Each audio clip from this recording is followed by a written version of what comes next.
black and yellow. It's like a religion.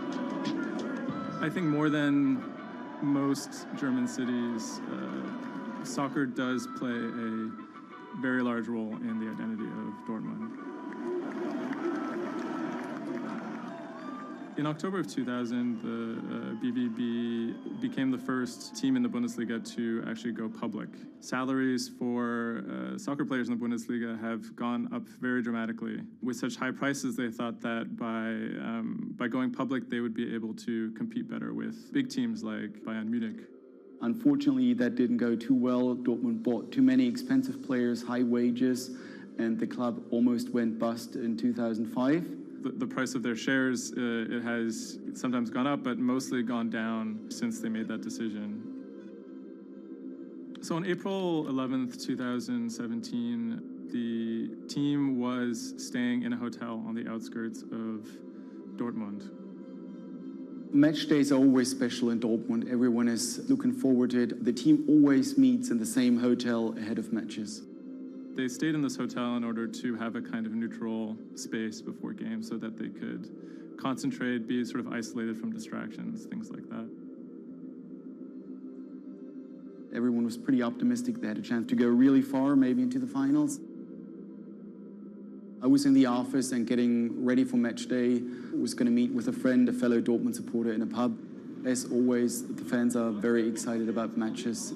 On that day, they were heading to play in the quarterfinal against AS Monaco at Signal Iduna Stadium, which is in the center of Dortmund. Shortly before 7 p.m., the players of the team boarded their official team bus. When the bus took off the parking lot of the hotel and turned on the street, there were three detonations, 3 bombs that exploded and hit the bus of Dortmund. 3 explosions occurred close to the Borussia Dortmund team bus. The B team bus had just left the hotel. The explosions destroyed 2 windows in the rear part of the bus. People screamed, people jumped to the ground. The fellow Dortmund fan I was supposed to watch the match with, he called me and said, turn on the TV, there was an attack on the Dortmund bus. And I thought he was like, that was impossible. Some of the players screamed at the driver to keep driving as fast as possible because they were worried that people might storm the bus. German investigators say the explosive devices used in the attack on the Borussia Dortmund bus contained metal pins, and that one had pierced a seat headrest. Unbeknownst to the team members, the actual mastermind behind the attack was, as they were disembarking the bus, was actually eating steak and sweet potatoes at the hotel they had just left. Authorities are attempting to verify a letter left at the scene claiming jihadists were behind the attack. Because there had been a series of attacks by Islamic terrorists in Germany and Europe, there was widespread suspicion in the media that this was another Islamic terror attack. 3 letters were found at the site of the bombing that took credit for the attack on behalf of Islamic State. There were, however, reasons to doubt this particular narrative. Would actually be a surprise if ISIS were actually part of this attack. Possibly could be a ploy by other groups like the far right wing to try and shift the blame. The letters had some strange qualities. They were written in a strange German that used big, sophisticated words, but had basic grammar mistakes, as if someone was native German speaker, but pretending to be a foreign person. Federal investigators have detained 1 man suspected of links to Islamist terrorism, one of 2 suspects whose apartments were raided this morning. Shortly after the bombing, a man in Austria named Rudolf, who was a big BVB fan, he noticed that something strange was going on the stock market related to the team's shares. He emailed the lawyers of BVB, who then forwarded that email on to investigators. The email stated that someone had bought 60,000 BVB put options, a wager that the value of the shares of the team would fall below a certain amount at a certain date. Why would someone buy that ahead of a match and then 3 bombs go off? Something isn't right here. For the person to make money off of that, it required the stock to go down quite a bit in a fairly short period of time. And it wouldn't just be the team losing a match, it would require something much bigger than that. There was another big red flag about this purchase, which is the fact that it had actually been made, number one, on the day of the bombing, but also from an IP address that had been traced to the actual hotel where the bombing had taken place. When 3 explosions targeted the bus carrying the Borussia Dortmund footballers on April the 11th, written notes left at the scene claimed the attack was the work of ISIL. The truth, as is now alleged, is remarkable. On April 21st, the police arrested a man in a southern German city called Tübingen. He was on his way to work, and his name was Sergei Venergold. He seemed like an unlikely suspect because he had no known connections to the Islamic terror world. He didn't seem like a far-right extremist. He didn't seem like a left-wing extremist either. He seemed to be a completely unremarkable young man. A 28-year-old German-Russian man, named only as Sergei W., stayed in the same hotel as the players on the night before the bombing. He specifically requested an upper room overlooking the bushes where the explosive devices were hidden. The media dissected why he would do that, what was his past. He had been inspired by the 2015 terror attack in Paris. And he noticed that in the aftermath of the attack, the stocks of French companies went down. And he believed that if an attack took place that was directed at a specific company, that the decrease in stock price for that company would be even more dramatic. It never occurred to anyone that someone would do that out of greed. We now know that the suspect bought 3 different derivatives on the Borussia Dortmund shares. With all these derivatives, he bet on falling shares. The suspect bought the majority of these financial products on the 11th of April, the day of the attack. If the plot had been completely successful and the stock had reached a value of 0, Venergold would have made up to 570,000 euros, or the equivalent of about $608,000. Ultimately, the plan completely backfired. The attacker, Sergei Venergold, didn't make any money. In fact, he lost money. In court, he would be extremely quiet. He usually kept his hands clasped together. One of the lawyers actually commented that he had never seen a defendant act so calmly. Venergold had served some time in the German military. From that information and from online research, he was able to figure out how to assemble remote detonated bombs that would do what he hoped to do. There were a few days of extremely emotional testimony, including the soccer players who described doubting whether or not they could ever play another game again.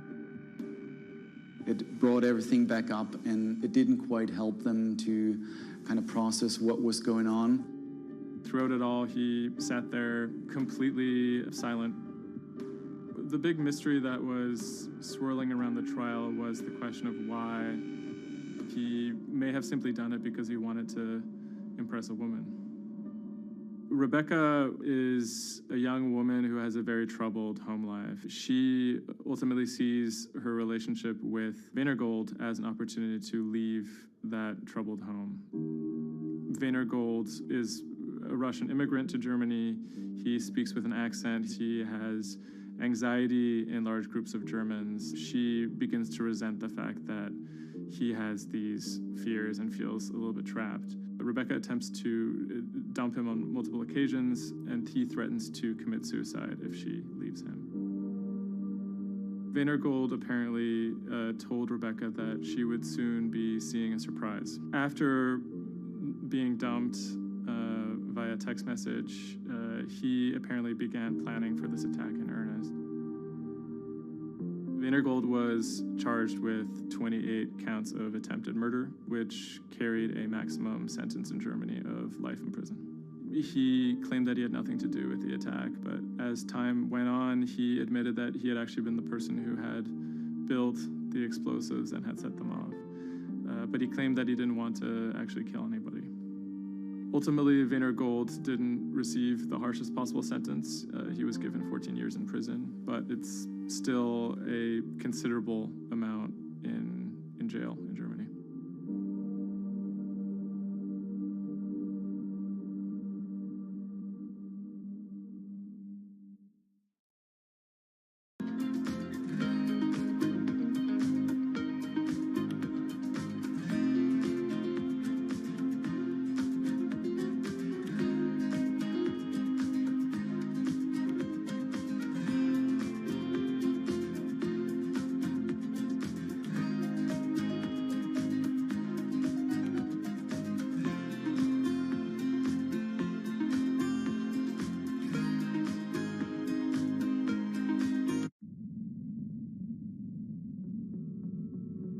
The threat of an asteroid hitting Earth is very real. If it's big enough, it's also very final. These are very, very infrequent events. The probability is not zero, though. A blinding flash of light streaking across the sky. About 100 tons of space rock falls on Earth every day. Most of it is so small it burns up in our atmosphere or lands unnoticed away from major populations. No human in the past 1,000 years is known to have been killed by a meteorite, and according to NASA, no large object is likely to strike the Earth any time in the next several hundred years. However, one thing is certain: we haven't found them all. There are thousands out there, and we don't know where they are.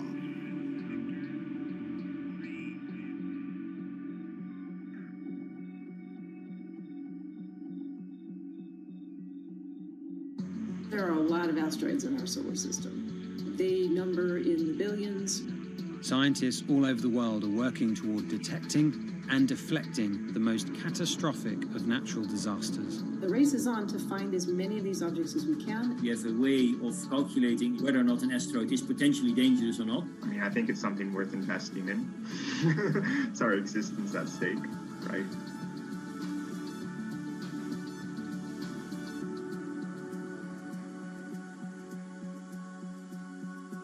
Amy, let's get this one out of the way. It's probably the question you get asked the most, but how scared should we be? Asteroids and comets are a natural hazard that's out there like a lot of other natural hazards. These are very, very infrequent events, these collision events, where an object actually impacts the Earth. The most important thing that we need to know about asteroids is when the next impact is going to happen and how bad it will be. What we know is that an object that's about, say, a kilometer across is capable of causing very, very wide devastation across the planet, really, truly global devastation.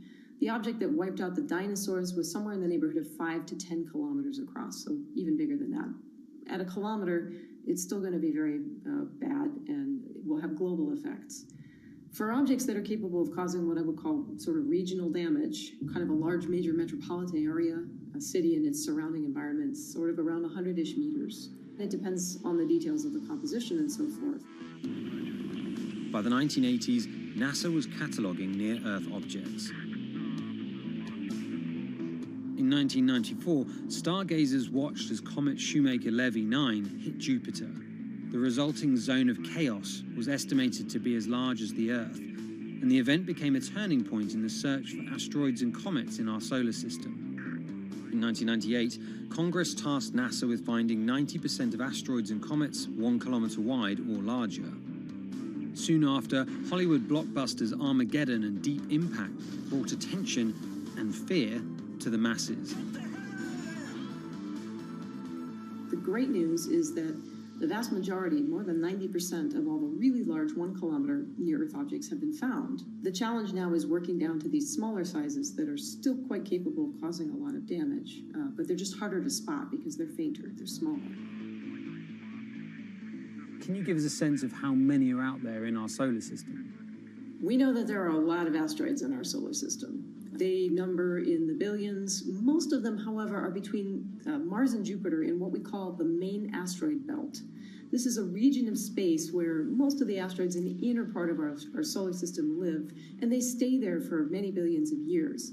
There is another population, though, that kind of leaks inward and gets into the region somewhat close to the Earth, and we call these near-Earth objects.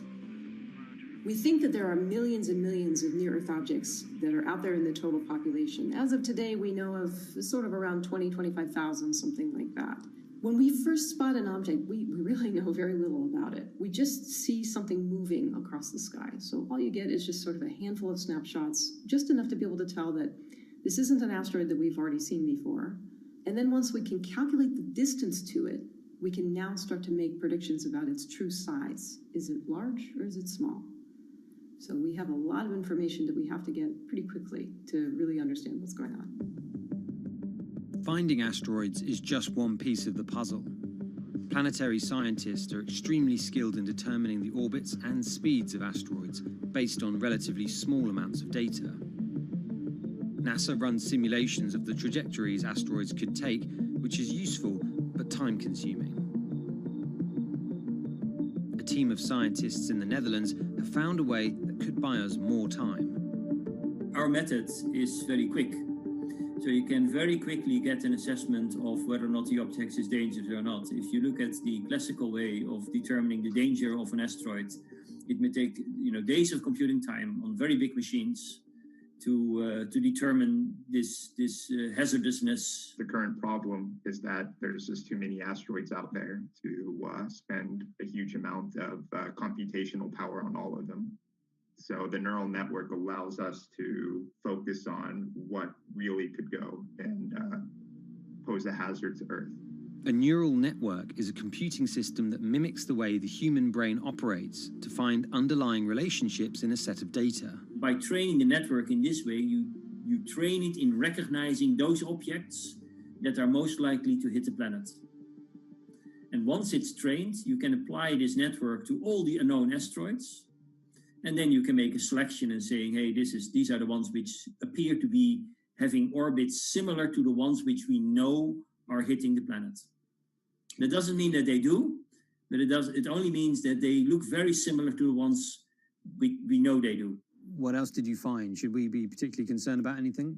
One thing that we did find is that our neural network was able to go and identify a handful of asteroids which weren't considered potentially hazardous, that when we went and integrated them forward in time, they came quite close to Earth.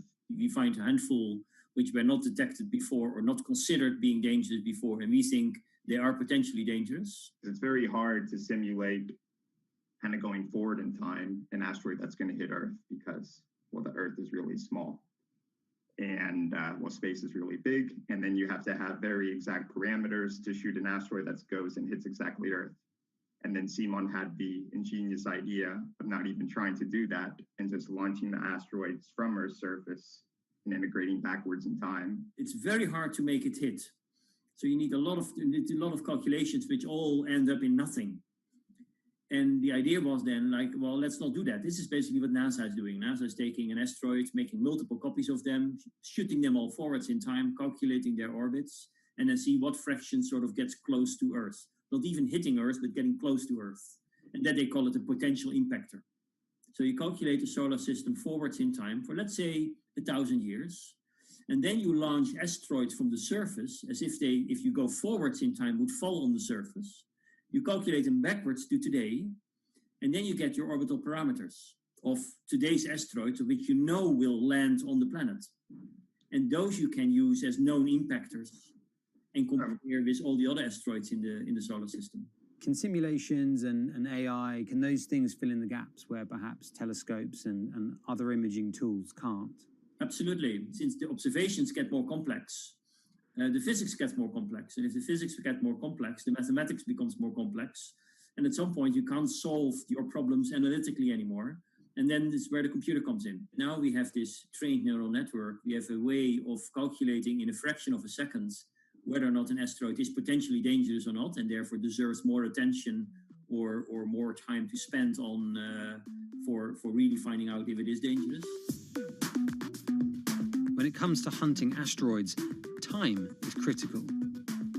What we can do about a potentially hazardous object depends a great deal on what we know about it and how much time we have before the encounter.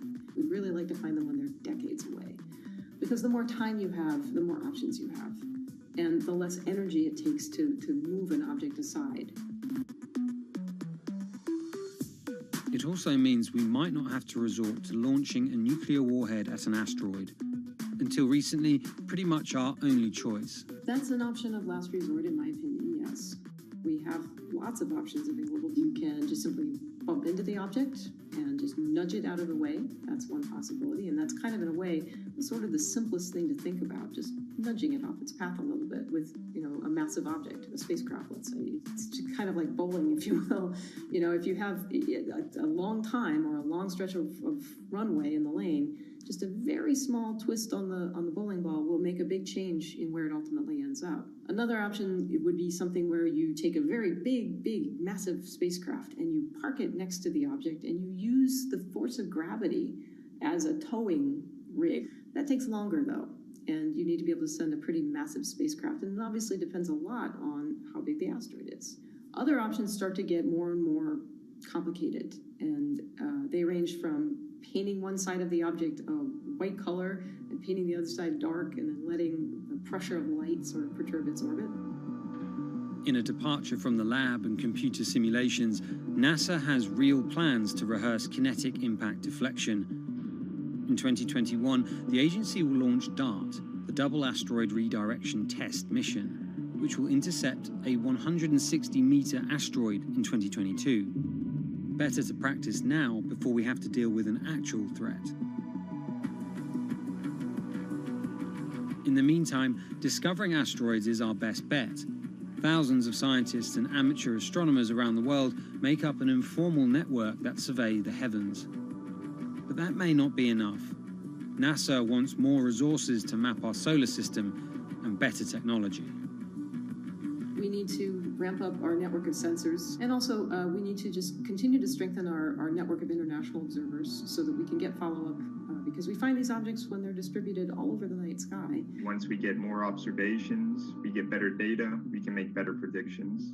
If you look at the big impactors we have had in the last, let's say, 20 years, or maybe 30 years, 50 years, most of them we haven't seen coming. So the real danger, I think, comes from the objects we don't know about, and not from the objects we do know about.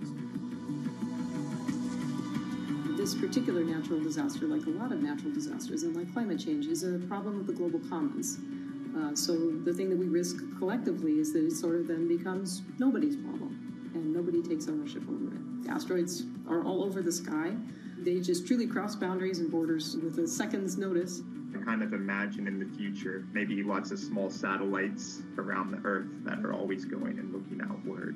I mean, I think it's something worth investing in. It's our existence at stake, right?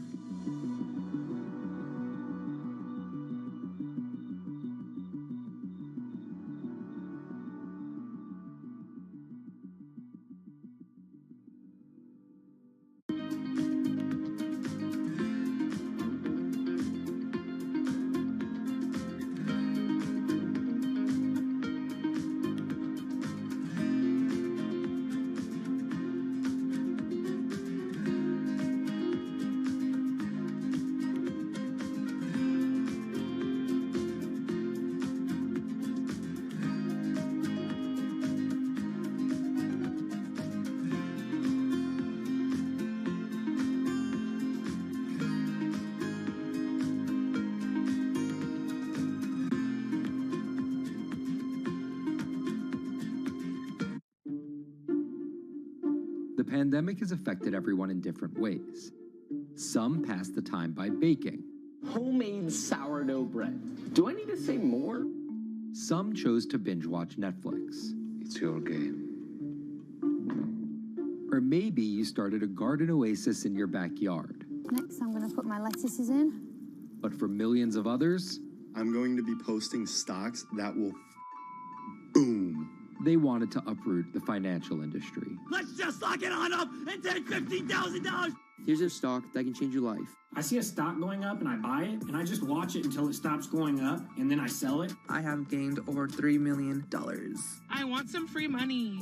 I don't think you can overstate the online communities or social media's influence on financial markets. A large group of inexperienced investors who discuss their plans on social media platform Reddit have shaken up the stock market in a big way. The stock that everybody's talking about right now is GameStop. Video game retailer GameStop is set to continue their head-spinning ascent today. The revolutionaries on Reddit are spanking Wall Street's ass. The more these stocks go up, the more the big guys are getting creamed and losing billions of dollars. This isn't a wealthy person's game anymore. Anyone can play it. I took up a little bit of a new hobby, and I am interested in day trading. As an investor nowadays, you don't have to look a specific way. You don't have to wear specific clothes. You don't have to be doing it from a trading floor on Wall Street in like a high-rise building in downtown Manhattan. The narrative of what's driving the markets is no longer being held in secret offices in New York and Boston of privileged people talking to other privileged people. It's right out in the open. It's on Twitter, it's on Reddit. From brokerage apps to Discord channels and subreddits to TikTok finfluencers, one of the last holdouts in the world of disruption, finance, is next in line.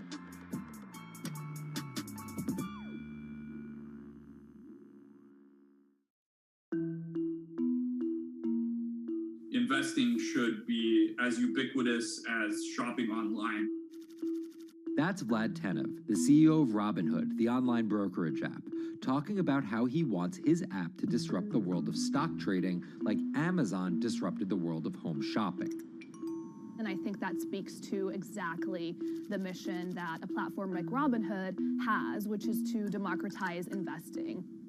Robinhood was started in 2013 by Vlad Tenev and Baiju Bhatt in, where else, Silicon Valley, as an alternative to the big brokerages, but with one big difference. As they were building the social network around finances for people, they realized that there was a gap in the market and that free trading could become something that they could bring to the markets, they could disrupt the industry. While no-fee trading is industry standard today, it was unheard of when it was first introduced. The online brokerage industry was really innovative when they came on the scene 10, 15 years ago, but they kind of stopped innovating, where you haven't seen those commissions come down beyond $5 or $6 or $7. Robinhood think that by offering zero commission, that they're going to push people onto this platform. And on top of no-fee trading, the customers Robinhood was courting have been long overlooked in the world of finance. So the typical customer of a Charles Schwab, for example, is putting a lot more money in that brokerage account than the typical customer at Robinhood. Even today, with all of its popularity, the median account size is about $240. There's Fidelities in the Schwabs and the E-Trades of the world. They look down their nose at those kind of accounts. I don't want a $1,000 account. They're just a headache.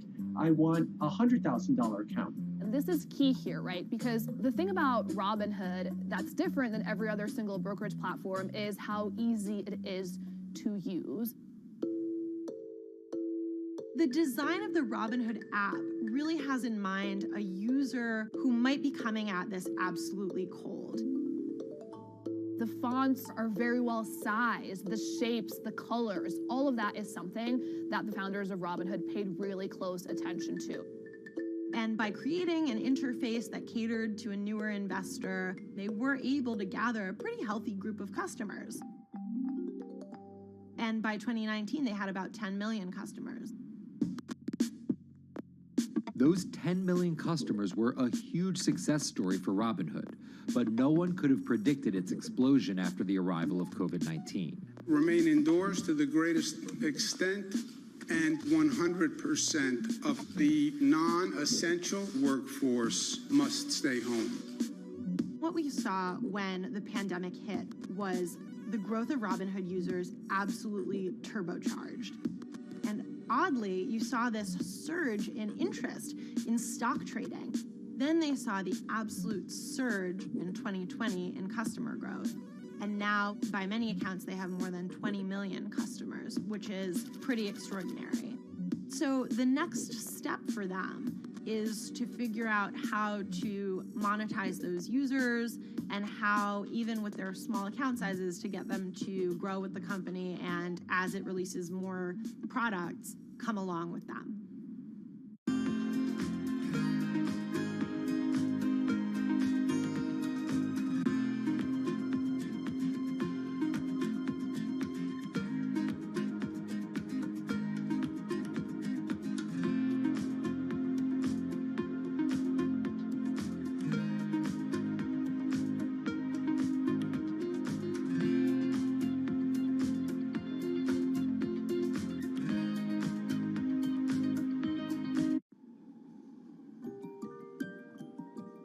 Robinhood would become one of the COVID economy's breakout successes. Robinhood traders, as they're called, became the shorthand explanation for the frenzy of often speculative retail investing after the pandemic lockdowns. Kids wake up in the morning, they go on Robinhood. They're, in the shower, they check Robinhood. Kids are learning how the stock market works at 18 while they're at school, checking their phones in between classes because notifications pop up telling them what their stocks are doing that day. With these new tools, millennials and Gen Z are investing in the market in ways their parents could have never even dreamt of. That is sort of key when we talk about the divide between older and younger generations, is that the younger generation is exposed to so much more information and tools at their disposal to do what they want in the market. The older generations, you never had the technology or the cost structure that you could play the markets like you can today. So you were stuck with giving your money to a professional investor and paying them a fee to do it. When I speak to young kids, they tell me, I'm making mistakes, I'm losing money. I'm not a perfect investor, but I'm 18, and by the time I'm 30, which will be, 10 years from now, I'm gonna have interacted with the markets for a decade. And so it's a learning experience more so than anything else. And you can look at it and you can say, wow, that's risk-taking, that's dumb, but if you could possibly shave 10, 20 years off your working life versus adding 5 years, I don't think you can fault people for that. But Robinhood is only part of the puzzle. Sure, you can trade on it, but without research, information, and data, you're just blindly throwing darts at different stocks and hoping to strike it rich. Wall Street forever has always run on what we now call narratives or memes. People telling rumors to each other have been around for 100 years. On Wall Street, information is its own currency. Historically, either you had it or you didn't, and the people who had it had a huge advantage. In the past, those narratives and memes didn't have a network effect. It would be one person telling another person over the phone. In fact, when I broke into this business in the 80s, a lot of people used to complain that they weren't on the call list to get those ideas. Social media changed all of that. Fast forward to 2021, that's being done on the internet now. And that's being done on Discord and Twitter and StockTwits and Reddit. And the impact is very similar, but orders and orders of magnitude larger. As social media has played a bigger part in our lives, it's also played a bigger and kind of more important role in how people find investing ideas online and on these platforms. How do those ideas spread? On TikTok. Yes, that TikTok.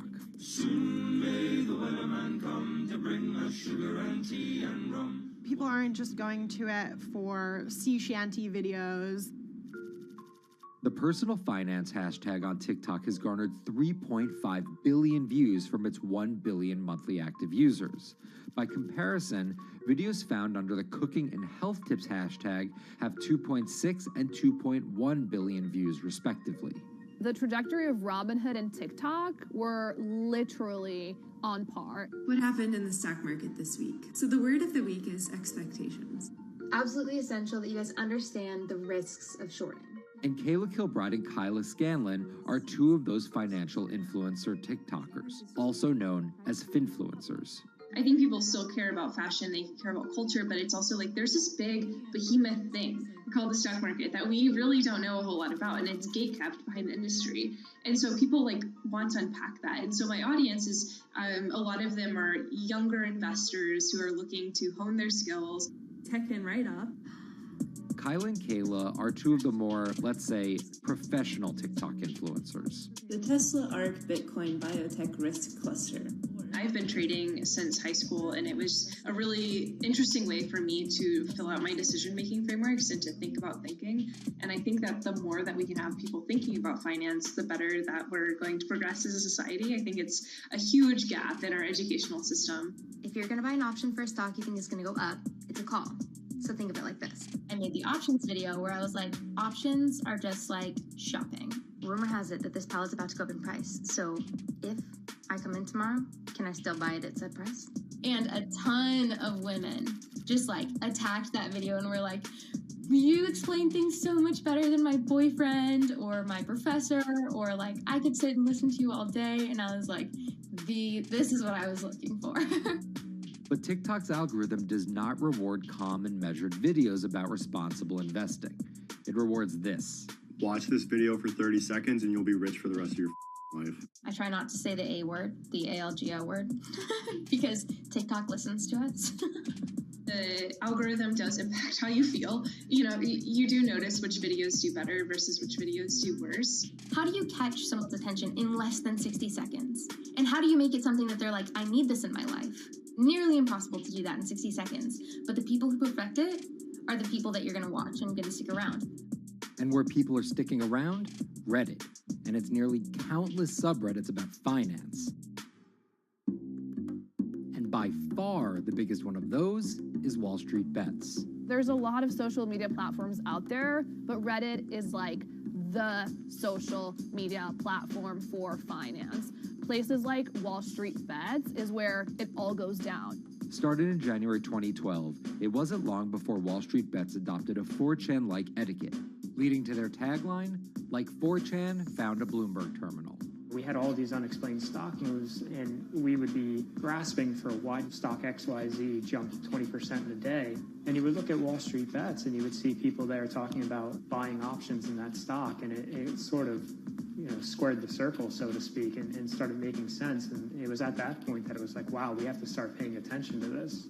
Some people on the platform really spend tons of time, and others are just looking for entertainment and to have a little bit of fun, effectively gambling or looking for an outlet, trying to make a little bit of money. Then on top of all of that, there were stimulus checks. Now, clearly, this money is going to people who need to use that to eat, to live, but there's a lot of people who use this money to invest in the stock market. And it's not just stock tips. People quote-unquote YOLO their entire life savings or stimulus checks on a single stock. They post what is called gain and loss porn, screen-grabbing staggering hits and misses on stocks for the entire community to see. I'm about to lose everything. And while some of the people on Wall Street Bets are novice investors, the community contains multitudes. In one respect, what it did show us among these network groups is they are very sophisticated. They're not a bunch of ignorant people talking to other ignorant people. And this is where the pieces of the puzzle all come together to wreak havoc on Wall Street for a solid week in early 2021. It's pretty clear that the combination of more people having retail brokerage accounts and trading apps and more people being stuck at home looking for some kind of entertainment and some kind of community online came together in this very singular way. What came together is GameStop.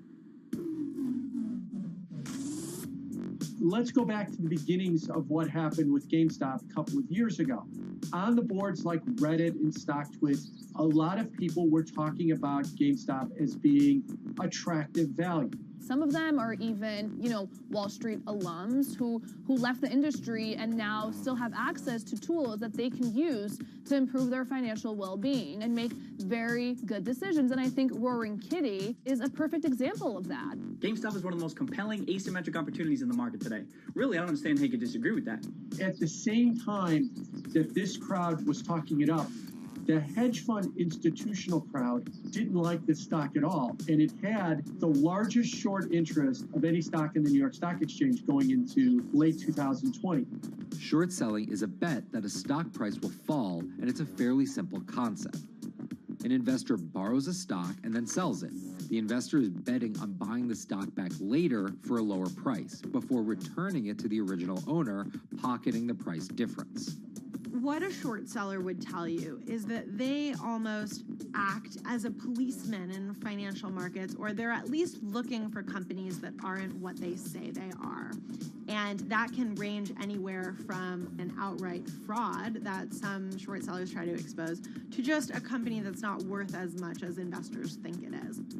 The problem is, if the stock price rises, the short seller has to come up with the money to buy the stock back. And the more it rises, the more it costs. And that's what's called a short squeeze. And the hedge fund Melvin Capital was on the wrong end of that squeeze. Melvin Capital lost over 50% of its money in the month of January alone just from being caught in the short squeeze of the stock. This is where the disruption comes in. One of the most wild stories you're ever going to see. GameStop shares absolutely going nuts. In less than a year, the company's stock has jumped from less than $3 a share to almost $350. Cheers, everybody! Roaring Kitty has turned $50,000 or so investment into some $14 million. Whoa! Investors all over social media use the free trading app Robinhood to wreak havoc on Wall Street. They're actually piling on into some of these stocks to really hurt the professional short sellers. And they all used Reddit, Twitter, TikTok, and Discord to tell one another to keep buying and, quote, hold the line and not sell GameStop. People are getting cheerleaded for jumping in, buying at the highs. They're saying, keep going. And it was working too, until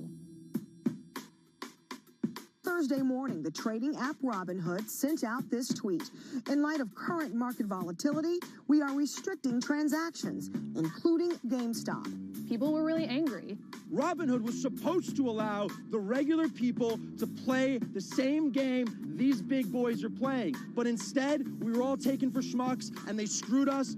Shares of GameStop are jumping again now that retail investors are being allowed to buy shares of the stock. But what we learned is that when people organize online, they have the ability to disrupt the market. And it was a big sign the ivory walls of the institution aren't as powerful as maybe the institutions thought them to be. I don't know if pumping up GameStop was the best use of billions of dollars, but I think that as a signal to society, it was pretty interesting and powerful. the GameStop saga was so impactful that both Vlad Tenev and Roaring Kitty were called in to testify before Congress to clarify each of their roles in the saga. One thing that's emerged from the congressional hearings is that they're interested in how retail brokerages make money and whether they're keeping the best interest of their customers in mind, but it's pretty fuzzy as far as what they would actually do as a result.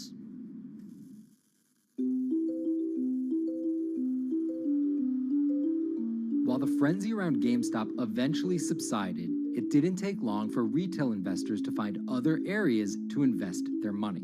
Take a look at Bitcoin going bananas over the weekend. Bitcoin forms a brand new all-time high. It was after GameStop started to drop that we saw Bitcoin really go up to over 60,000. How much further does this rally have to run? It's compelling to say that money shifted from one venue to the other. While correlation doesn't equal causation, there's a chart out there showing an inverse correlation on meme stocks going down and cryptocurrencies going up. There's definitely an aspect where people are making money on stocks and then moving, they're agnostic, they're not hedge funds. They can invest wherever the hell they want. It's a classic sort of momentum trade. They're going to wherever the winners are and they're willing to jump on and, ride it.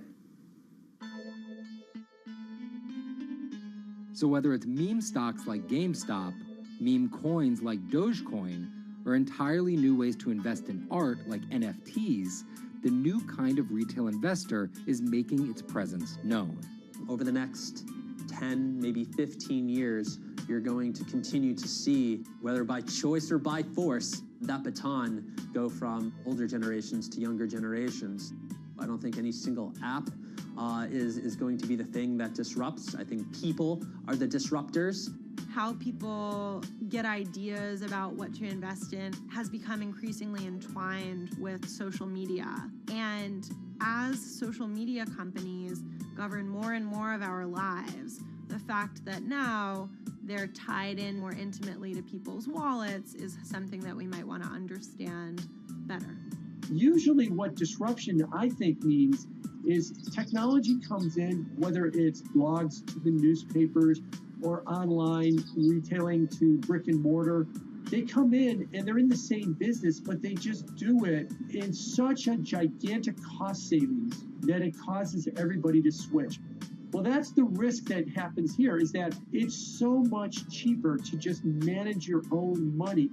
We're not there yet, but costs and conveniences are moving in that direction. So I'd say, Wall Street, you haven't been disrupted yet, but you could be in the coming years, and that the final chapter on this story hasn't been written.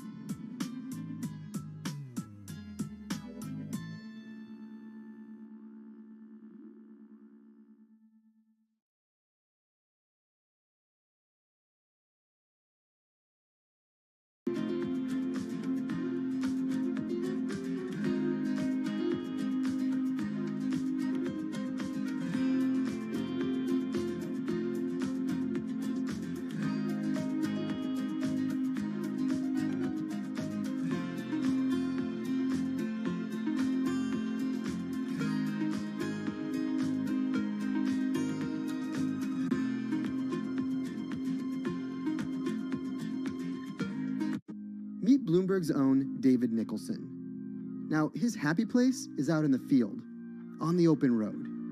But like the rest of the world lately, he's been working from home a lot more than he's used to. COVID-19 has prompted a massive urban exodus as professionals of every ilk yearn for more space to live and work. As a result, rural areas have exploded, and they're poised to experience a resurgence as more and more families pack up and leave the big city to try out life in the burbs. But there's one problem with that. Not all internet speeds are created equal.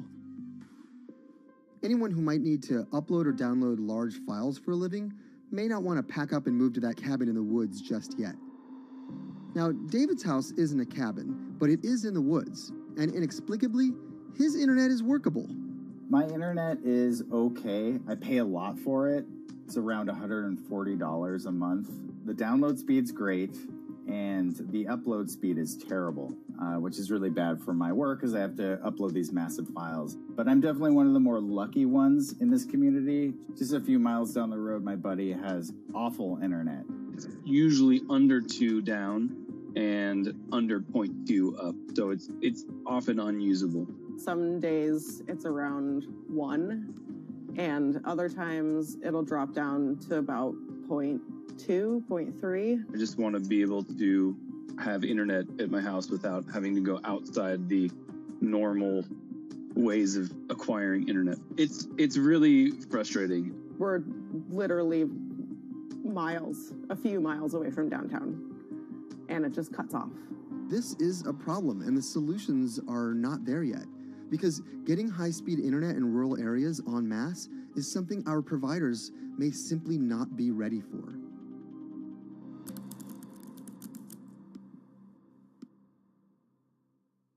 If your internet service doesn't have fast download and upload speeds, then you don't have high-speed harmony. You have.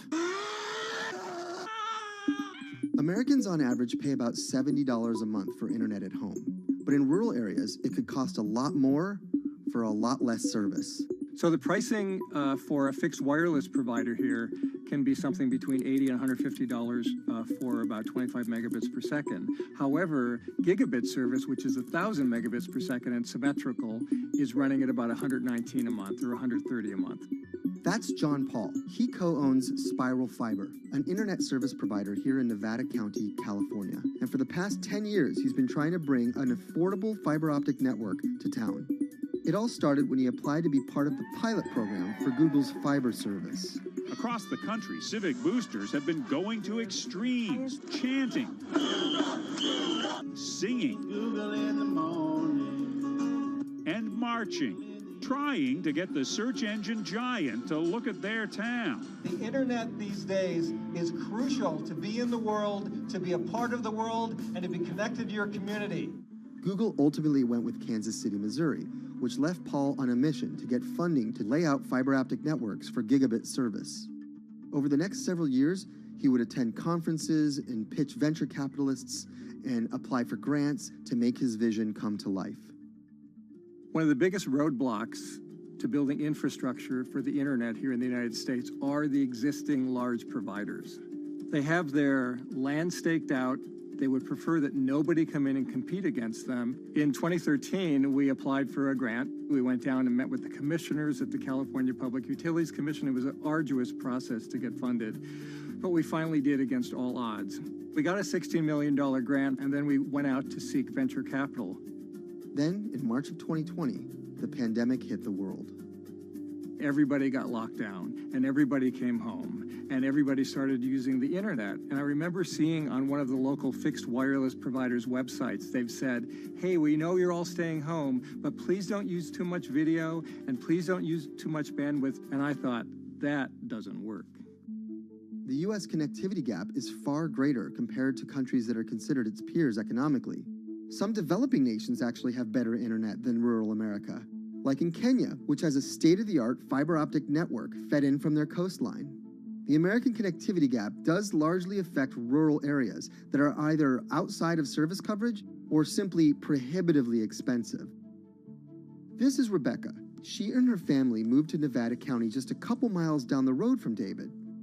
They took for granted that high-speed internet would just exist in the area, and it's not something they even bothered to check on before buying their house. Turns out, all they got was dial-up. We wanted to move where we had a little more space, room for the kids to run around, just be out in the mountains a little bit more. Having come from a bigger city area where Wi-Fi is pretty readily available, we hadn't really considered that in our purchasing of the house, whether that would be an option or not. When school started, and now that we are remote learning with our children and we're doing everything from home, we didn't have the option to do that at our house. So every day when school would start, we'd have to pack the kids up and we'd go to my in-laws' home. They have a little cabin up in this area that does have Wi-Fi already. Rebecca's situation is the norm in rural America. According to data from the Federal Communications Commission, just 4% of urban Americans lack access to broadband internet.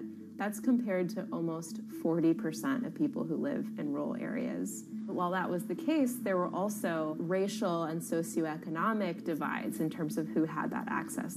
In addition to that geographic difference, low-income African American students, Latino students, and first-generation college students were more likely than others to have only one device at home that's shared among multiple siblings and or lack access to that actual connection. For most American towns, there's also a lack of competition, forcing internet prices up. And large providers like AT&T and Comcast aren't incentivized to expand service to these rural communities. This is how Xfinity makes life simple, easy, awesome. So in our area, we have a small imprint of Comcast, but they're not going to go out to the more rural areas. It's just not cost effective for them to do it as a large company. In order to lay fiber cable, you're actually physically digging trenches into the ground. And for internet service providers, they're primarily focused on maximizing their profits. And so the fewer customers you have, in any square mile and the more fiber you have to lay, that's just kind of harder to pencil out from a purely economic standpoint. AT&T released a statement on the matter, expressing the need and desire for government assistance to fund fiber optic expansion to areas deemed unprofitable. Comcast released a similar statement encouraging more public-private collaboration on this effort. Federal agencies do offer grants to help communities build broadband networks, but many have argued that there's not enough flexibility on how to use these funds. The COVID-19 relief package passed by Congress in March and signed by President Donald Trump awarded $43.3 million to 51 projects on the East Coast alone. But it also stipulated that these projects needed to be up and running by December 30th. For contractors who plan projects months and years in advance, it's a scramble to rearrange their schedules to meet that deadline. So what we've been asking the federal government to consider is at least have, as long as the projects are getting started, knowing the projects are being put into place to expand both remote learning, working from home, and opportunities like that are truly driven from COVID. We're moving as fast as we can regardless, but hopefully they'll give us some more time. Talking to John Paul, it's clear that he believes broadband is something that can transform a community and should be considered a public good. One of the first communities to come on in the United States with full-on gigabit service was Chattanooga, Tennessee. Now, they're a bigger city, but they're a city that was economically in a downturn. In the last 15 years, the city of Chattanooga has turned around in an amazing way. It's a nexus for young people to move to. It's a place where technology happens. It's not just about logging on to Zoom, to connect with your colleagues who might be in New York City. It's also your ability as a small business, operating in the town of Nevada City or wherever it may be to, quickly upload your payroll documents or something onto the cloud, or to quickly, swipe a customer's credit card. There's just some really basic business functions and mechanics that I think people in big cities really take for granted, and that are just going to be a much bigger challenge for small business owners in rural areas.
Historically, the marginalized people, you call them as untouchables or Dalits, they have been kept away from the center of the knowledge. Once you are born into a caste, it is very difficult for you to grow beyond that. You are stuck in that identity.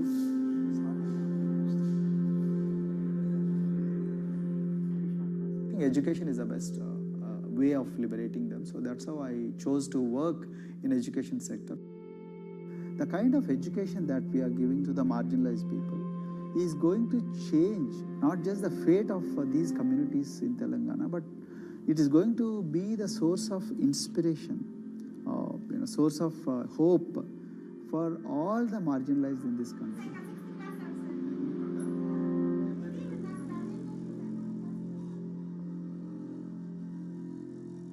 Greatest blight in India is the system of caste. For generations of Indians, the social code known as the caste system has defined how people earn a living and whom they marry. Although outlawed 7 decades ago, castes remain a significant factor in deciding everything, from family ties and cultural traditions to educational and economic opportunities.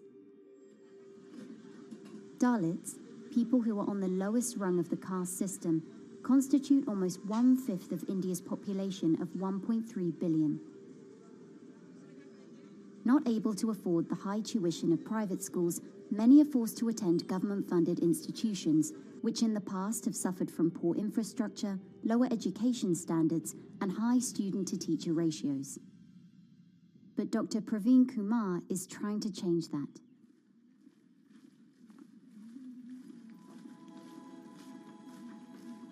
I am currently working as head of Telangana Social Welfare Residential Schools.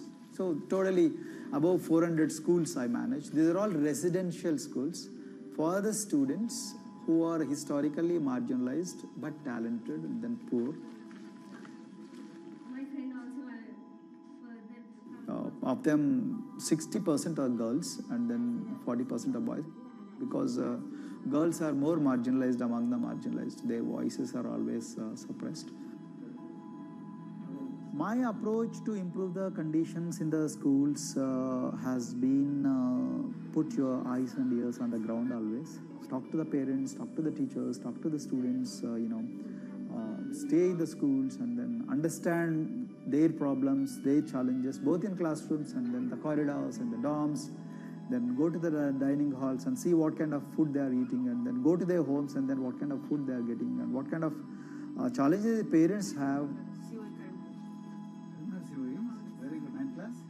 One of the important changes that I brought in after I took over was to complete the transformation of mother tongue to English medium, because English medium, as I said, English is the language of emancipation. A language that connects you to the whole body of knowledge in the world. So we had to train a lot of teachers. Refer to the dictionary also, okay, and find out the new meanings. As well as you're going to describe about... Hey, Richita, how are you? Hi. Fine, thank you. And how about you? I'm fine too. It's been a long time. Identity is extremely important. There is a scientific evidence to prove that, your sense of identity is extremely crucial to your growth as a successful human being in your life. If you accept an identity which is very humiliating, which reminds you of very painful past, I think that identity will not help you to grow. I'm not saying that you should forget your past. I'm not saying that. But that should not be the bubble in which you must live always.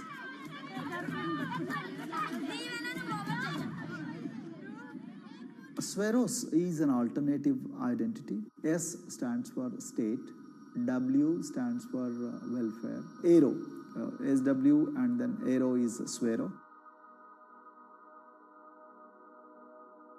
So the idea is your dreams have to be skybound. So that is what we are trying to achieve by changing the identities. Like, you say, I'm a Swero and I aim to be a doctor. I am a Swero. I aim to be a top-notch engineer. I am a Swero. I aim to be a top bureaucrat of this country. I'm a Swero. I want to be a very good actor or, a musician in this world. So these are the positive images that are associated with the identity.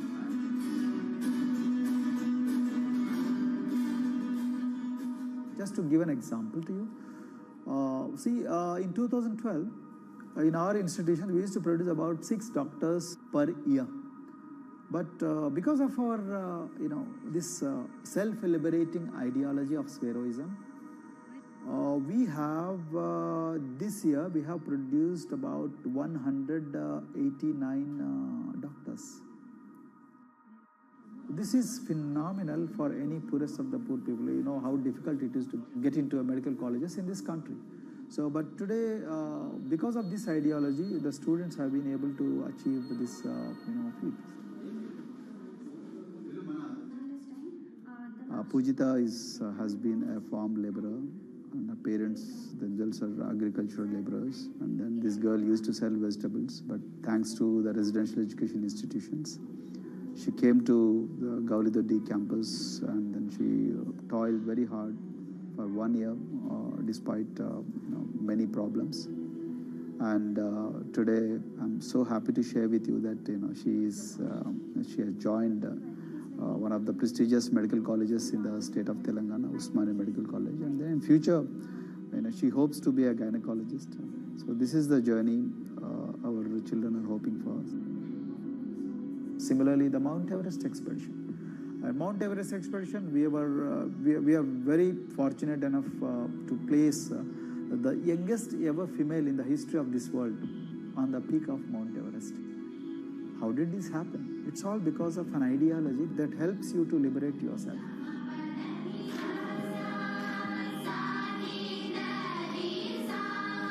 We brought a lot of extracurricular activities, and most of them got institutionalized now. So, for example, music. Similarly, the games. We have so many coaching academy. We have boxing academy, we have wrestling academy, we have handball academy. So we have, kabaddi, the traditional Indian sport. We have golf. We have introduced the golf also. Like golf is generally played by so-called rich people, but today even poorest of the poor people also are being trained in golf in our schools. Wow.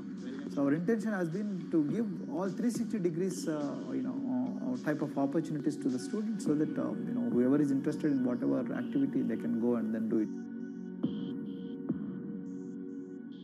Break the barriers, break the fence, at least mentally, because poor people have been programmed to be victims, programmed to be subjugated, programmed to be on the margins, always, programmed to feel inferior. We wanted to change all that. There are certain games which are exclusive to rich people. There are certain languages which are exclusive to middle class and upper middle class in this country.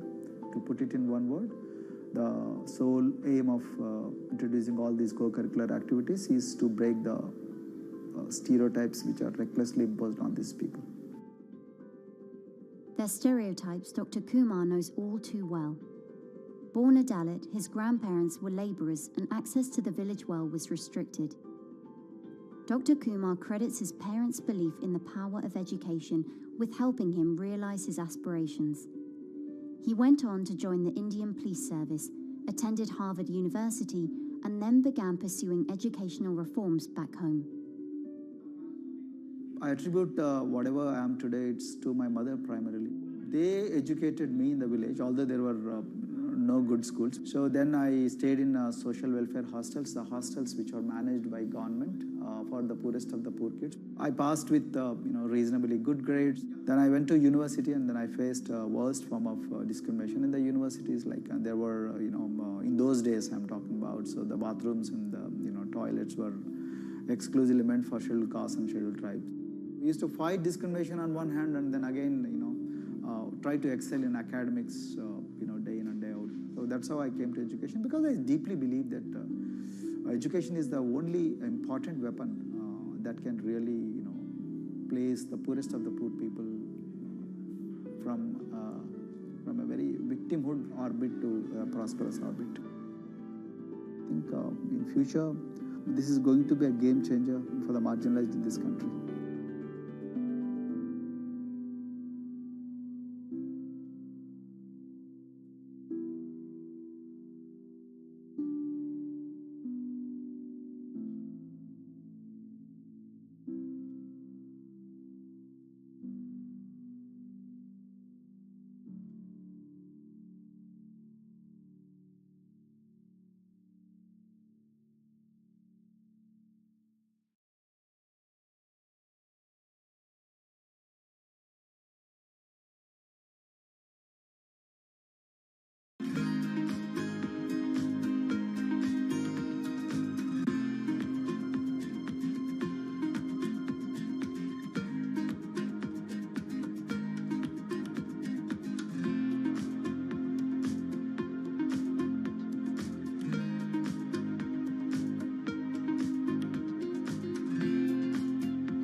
you look at a thermal image of a city and then compare that to a map of vegetation, you'll find that where there's greenery, the temperature is lower. That's because things like asphalt, concrete, and shingled roofs absorb more heat from the sun than trees. This is the urban heat island effect, and it accounts for higher temperatures in cities, often by several degrees compared with their surroundings. It's becoming a huge risk to human health as growing urban populations exacerbate the heating effects of climate change. Heat waves kill more people than any other extreme weather event, more than tornadoes, hurricanes, and even floods. That's why urban heat island mitigation strategies are being studied in Singapore by a group of researchers. The government-backed project called Cooling Singapore is now in the process of combining everything they've learned to create a digital tool that can help cities all over the world, starting with Singapore.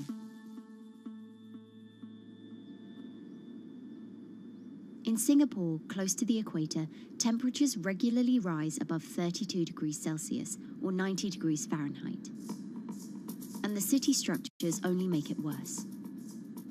And that is also the case for Singapore, which is basically a concrete jungle, more urbanized, more developed city. And even in Singapore, what you have is a situation whereby there's a temperature difference of 7 degrees Celsius between the more urbanized and the more rural areas.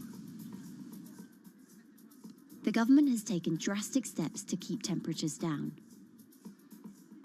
This is Gardens by the Bay, an award-winning park. And inside this greenhouse is a pleasant 24 degrees. That's because the dome, along with 24 nearby towers full of thousands of people, is chilled by what's probably the world's largest underground district cooling system. It uses a large central plant that cools water and then pipes it into banks, residential towers, an exhibition centre, shopping malls, and the city's iconic Marina Bay Sands hotel and casino complex. So one of the biggest perks of using this system for the buildings is that they can save 40% in terms of electricity usage compared to your traditional air conditioners. And with Singapore relying on natural gas for most of its power, this new system means emission savings equivalent to removing 10,000 cars from the city's roads. That has big implications for the rest of the world. If things stay as they are, more than a third of the world's electricity could end up being used to cool buildings and vehicles by 2050.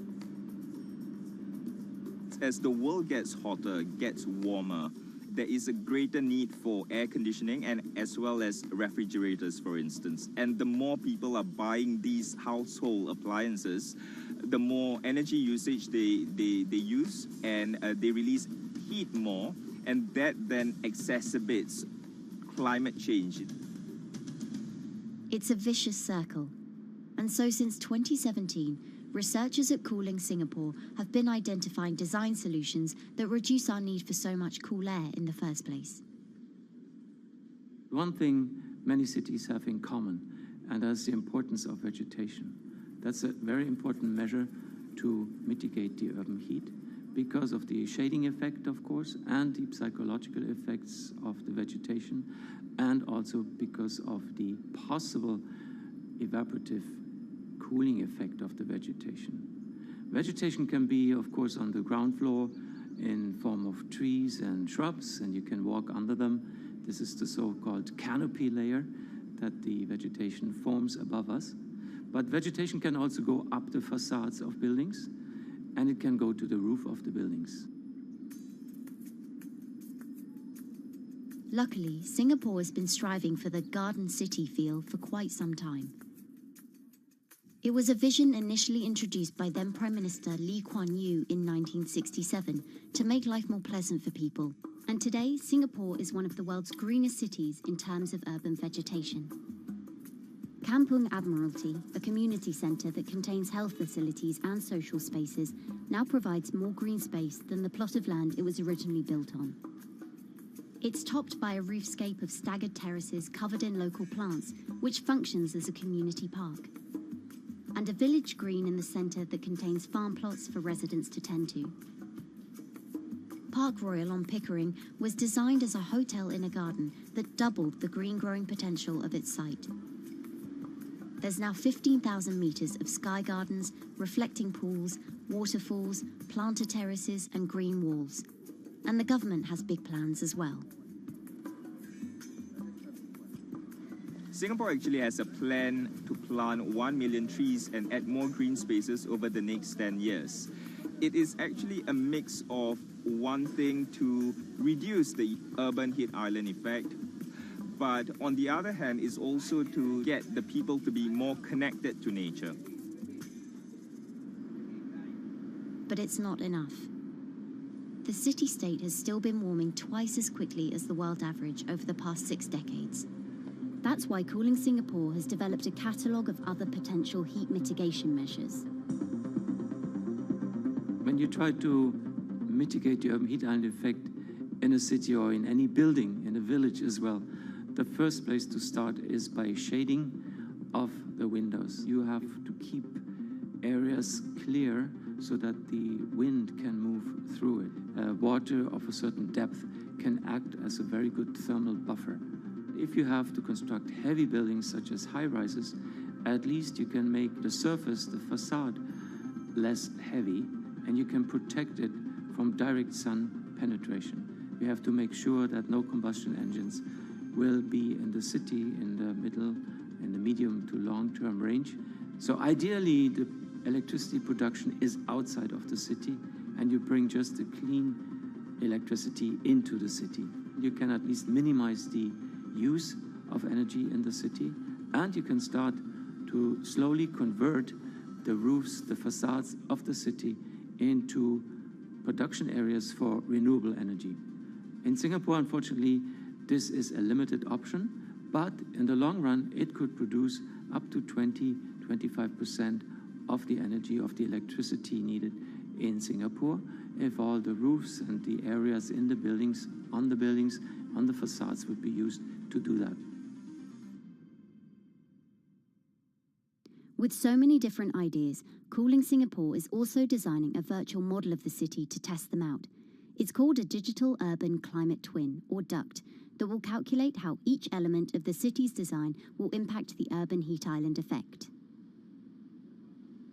That means we model not only the geometry of the buildings digitally, but also we model the transportation, the insulation, the temperature, the radiation coming from the sun, the weather, the local climate, the even very, very microclimate of the city, the water, the movement of people in the city. We can invent scenarios, we can design scenarios, test them before we actually build them, and if they test very well and we are sure that they will function, then we can start to build them and put them into reality.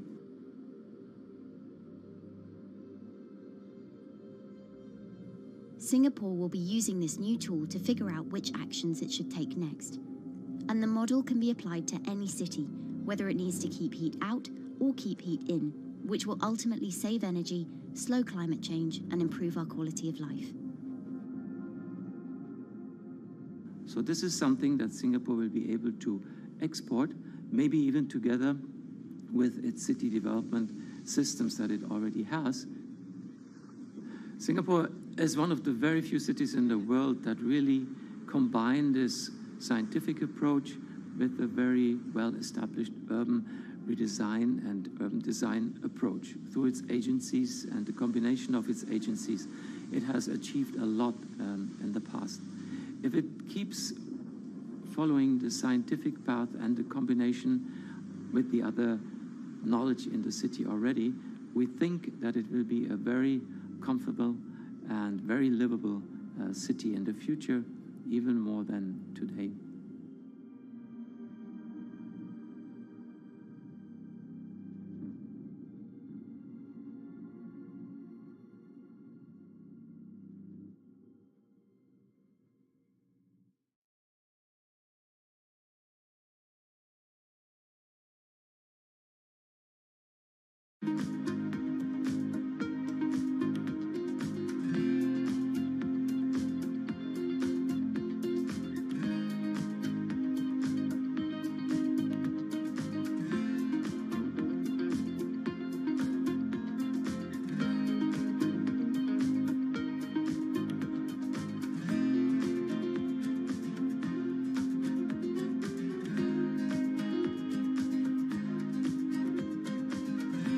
Times are tough. Jobs are scarce. It's risky to be outside and around others. Seems like there's very few ways to make extra money during a pandemic. So I guess I'll just hunker down and binge social media until this all blows over. Wait, don't these people make money? How do these people make money?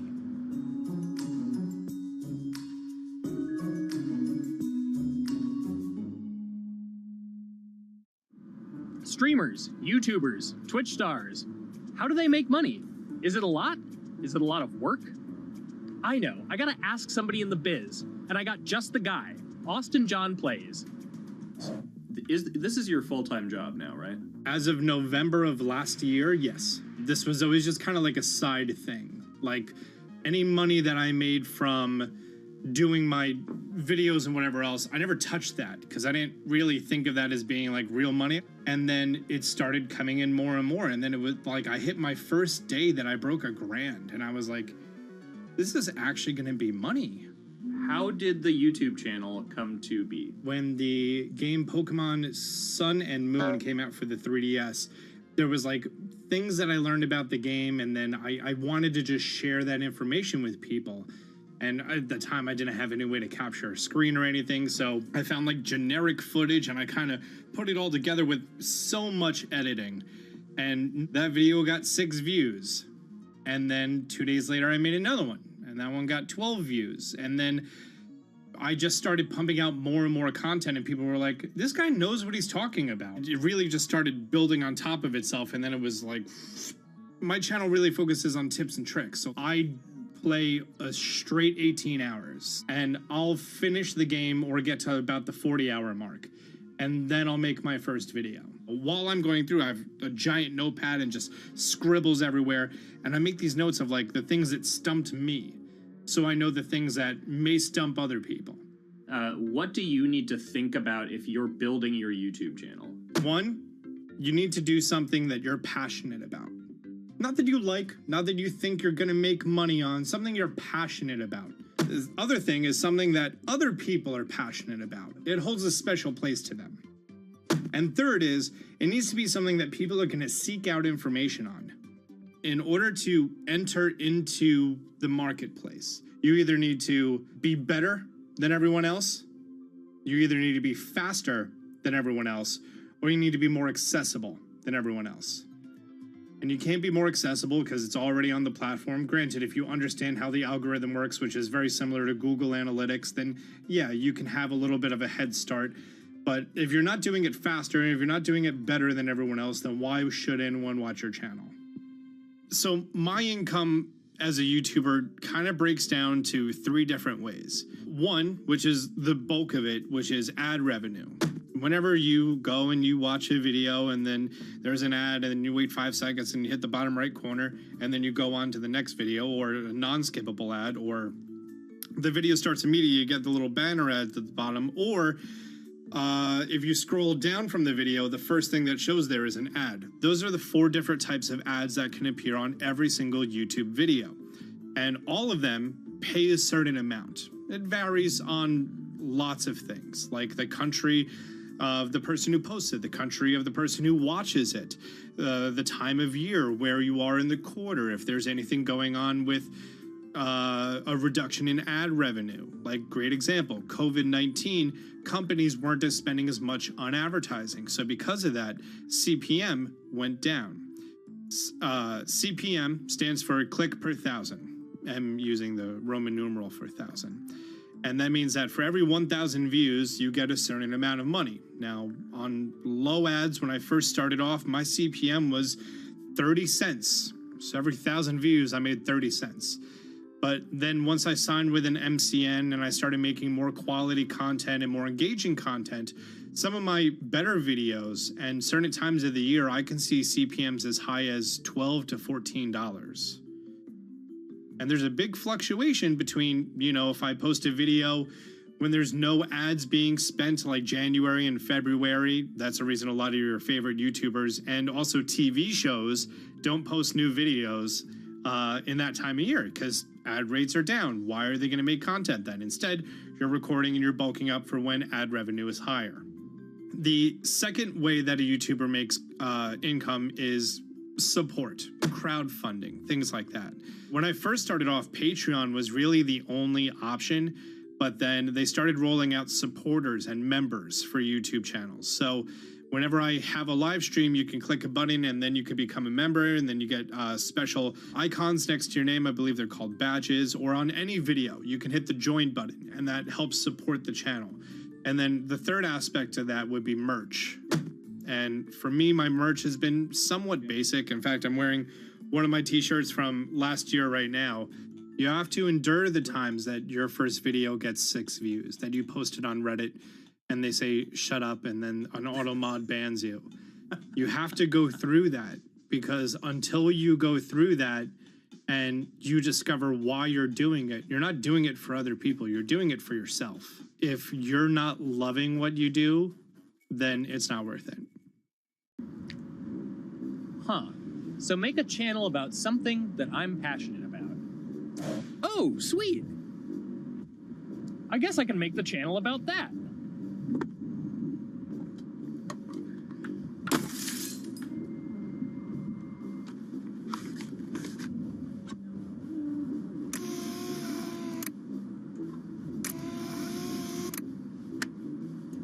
Now, how do I grow an audience?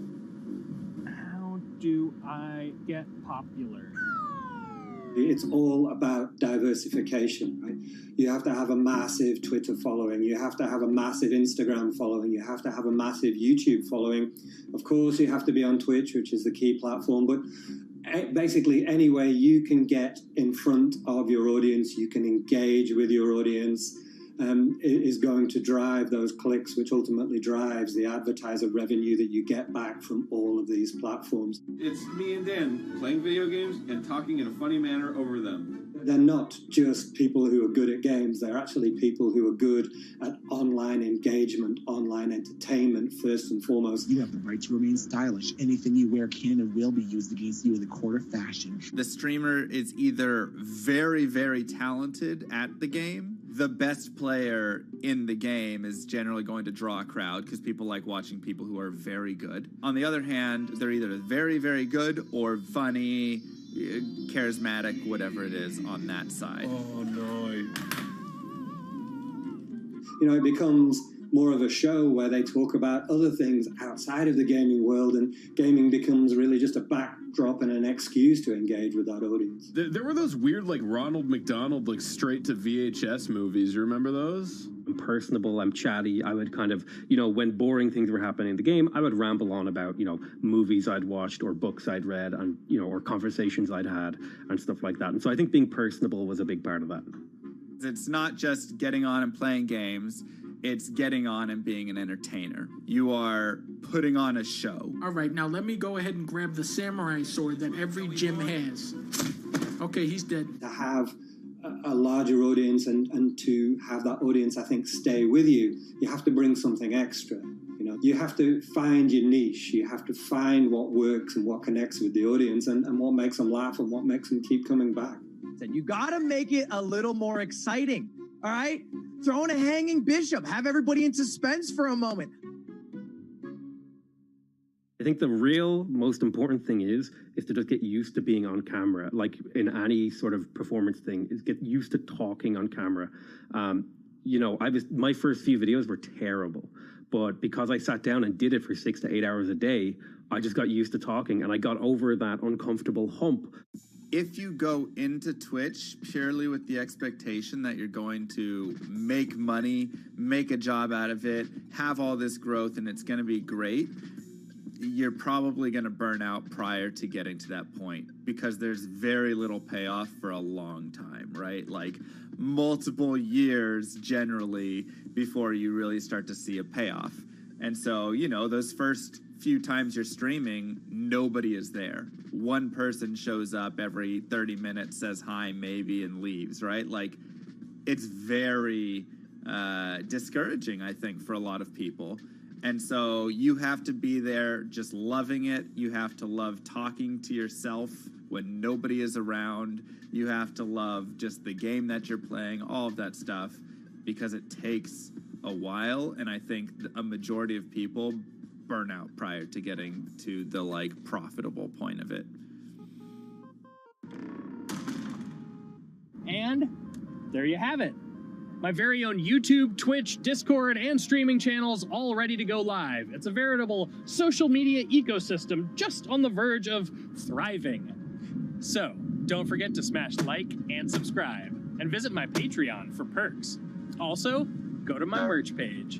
And one last thing, stay cool, my friends.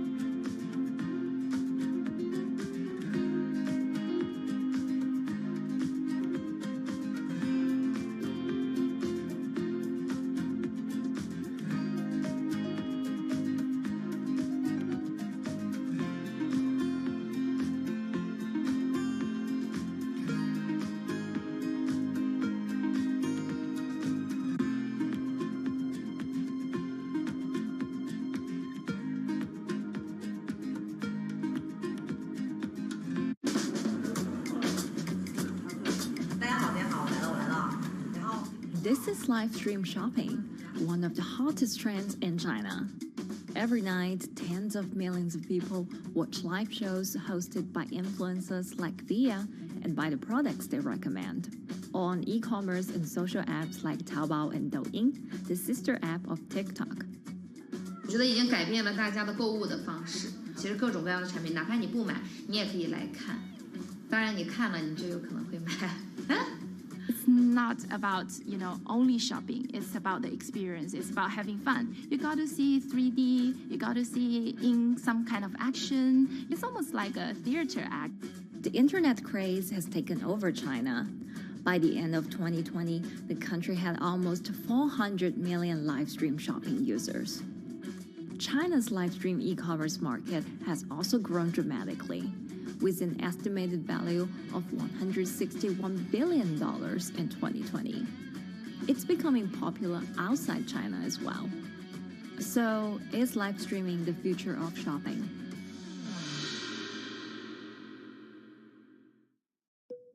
Live streaming is not a new thing.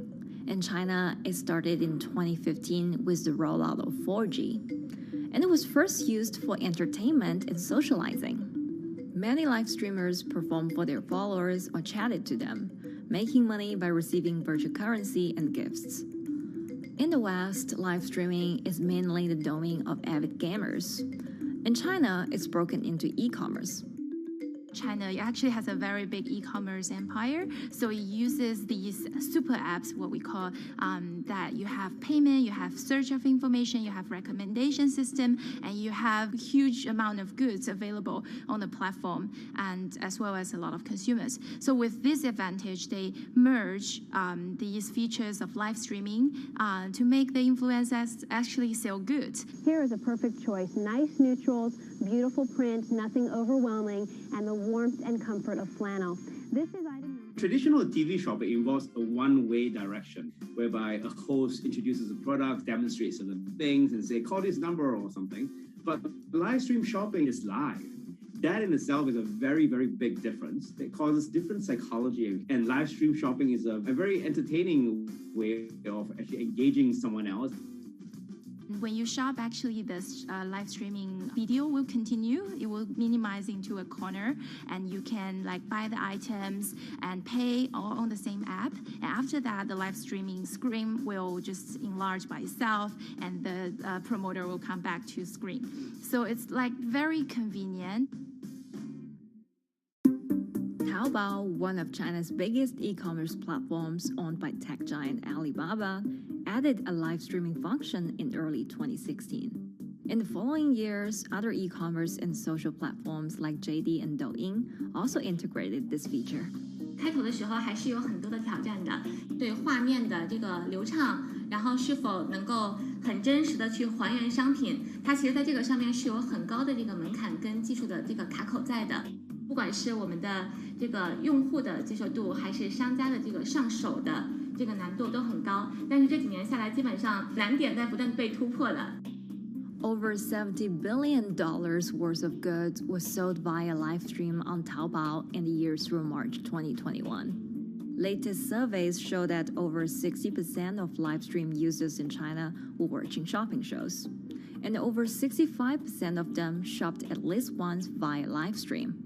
In 2020, live stream shopping got a huge boost during the pandemic, when millions of people were in lockdown and many retailers were pushed online. People, during the lockdown, felt like there's a need for more social interactions.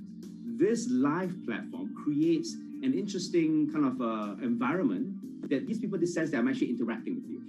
And then live stream shopping brings in a lot more variety of things that people could buy and satisfy, the sense of like losing control, especially during the pandemic. At the heart of this craze are the top influencers who have tens of millions of followers and sell products worth millions of dollars every night. They often use their star power to get bargains from retailers, which in turn boosts their own sales and influence. So if you think about China's live streaming, you have to know the king and queen of the influencers.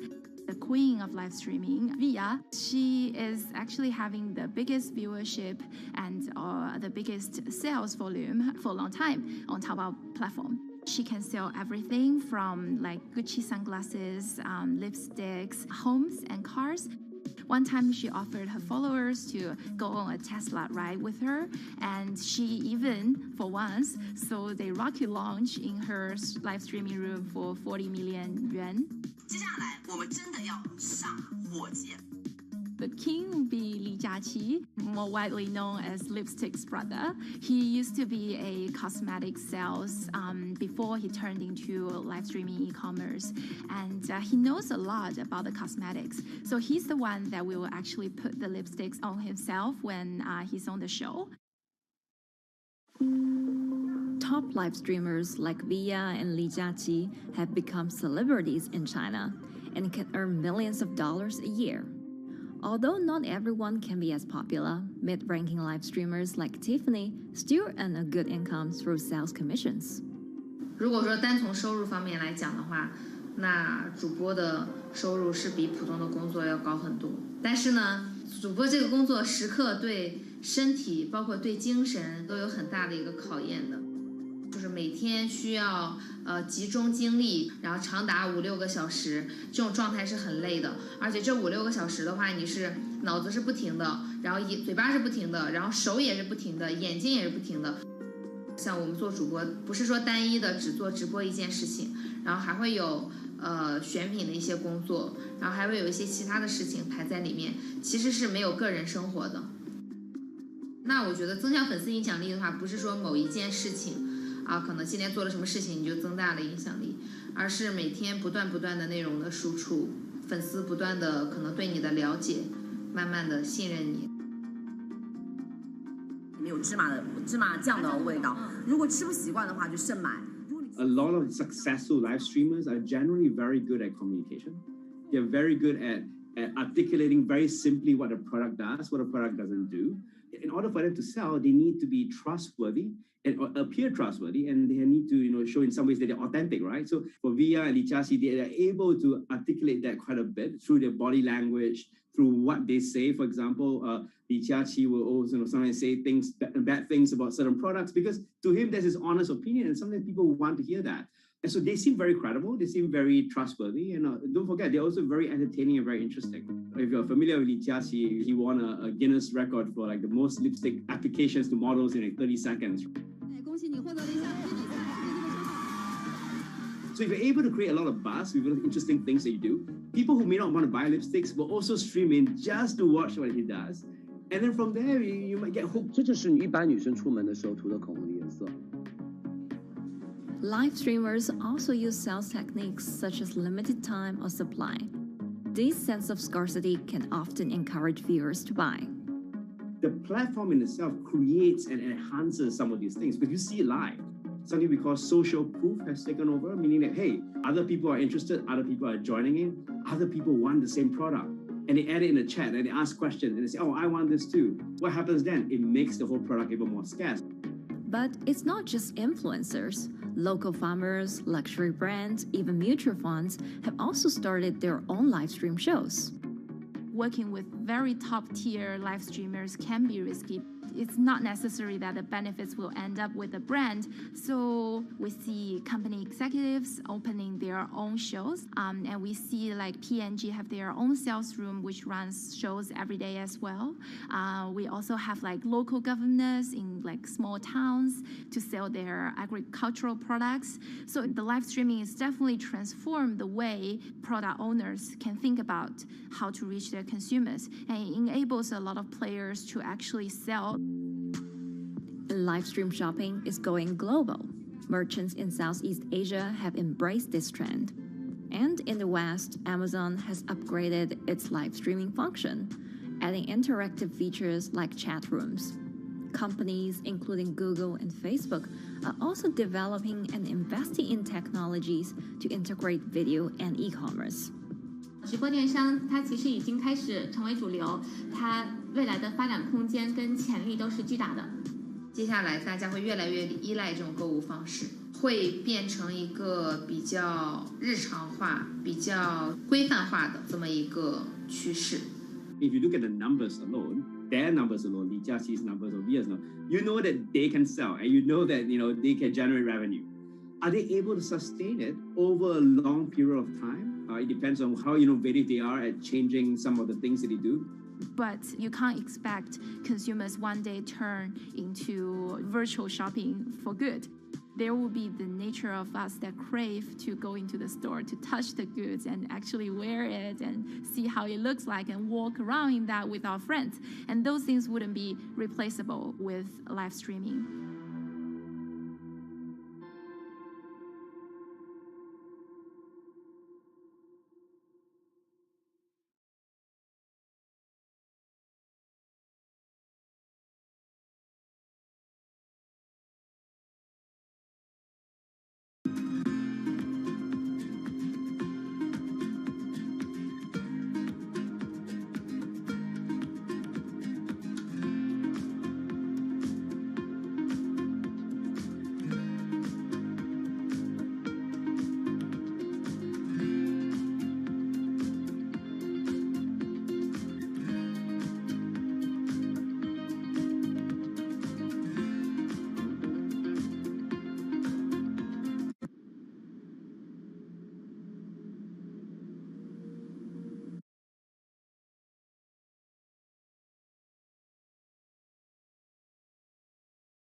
Ocean can be very deep.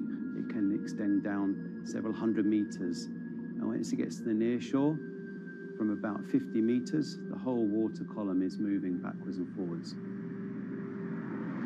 As we search for ways to reduce our reliance on fossil fuels, some are looking to a largely untapped potential source of renewable energy.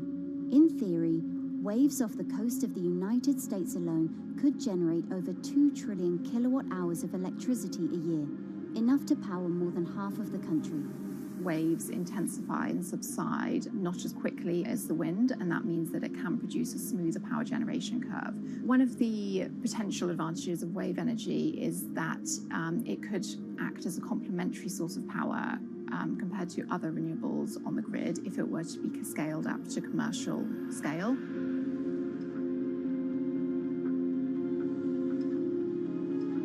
For decades, engineers have been trying to convert wave energy into electricity, but a host of technological and financial challenges have complicated their efforts. In the years from around 2006 to 2015, there were a spate of bankruptcies in the sector, and this was largely because of a lack of kind of continuous proven projects out at sea with reliable electricity generation. Since then, companies have been trying to develop the technologies at a steadier pace and with a smaller cash burn.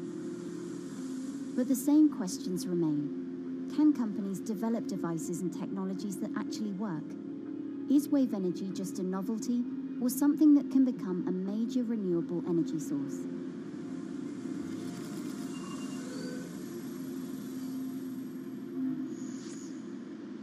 the sea is a very challenging environment within which to operate a power project. So seawater is corrosive and conditions are very rough. So this means that power projects don't have a very long lifetime, and it increases operating and maintenance costs. Partly because of that, many early wave energy projects hit rough waters, such as the Palamas Wave Energy Converter in Portugal and the Isla Limpet project in Scotland. But that hasn't stopped others from trying.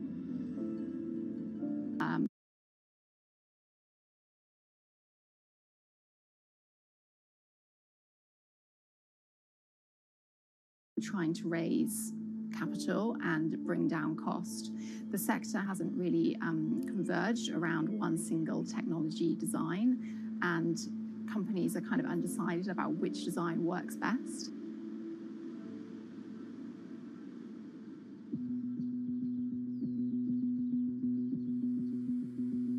Finland-based AW Energy is a veteran in the sector. The first proof of concept of the company's device was made in the 90s after diver Rauno Koivusaari observed the strong back-and-forth movement of a hatch cover in a shipwreck in the Baltic Sea. The waves are generated far from the coastline, so the wind blows on the surface of the water, causing the water particles to rotate. And that rotation extends deep down below the surface, and the waves can be very long. They can be several hundred meters long. And as they come into the near shore, this rotational energy turns into an elliptical energy, and eventually backwards and forwards, as you probably noticed if you've been swimming on the seashore in large waves, you're pulled in and out. That's the energy that we're extracting. There's a sweet spot where we deploy, so around 10 to 15 meters of water depth. That's where there's still strong wave energy coming in. After years of research, prototyping and testing, the company has deployed Wave Roller, a 350 kilowatt device in the waters off Portugal. Wave Roller has an 18-meter wide and 10-meter high steel panel fixed to the seabed via a floatable foundation. The panel moves back and forth with the waves, capturing the energy. It's submerged in the depth of 15 meters, so it's protected from the extreme waves. We generate electricity by capturing the movement with hydraulic circuitry in a machine room underneath the surface. That hydraulic energy we turn to electricity with hydraulic accumulators and hydraulic motors, and also a generator. The Wave Roller has survived large waves at sea for over a year and delivered electricity via an underwater cable to the grid in Portugal. Meanwhile, the company has won a €2.5 million grant to work on an upgraded version of the Wave Roller, aiming to increase the electricity generation capacity to 1 megawatt.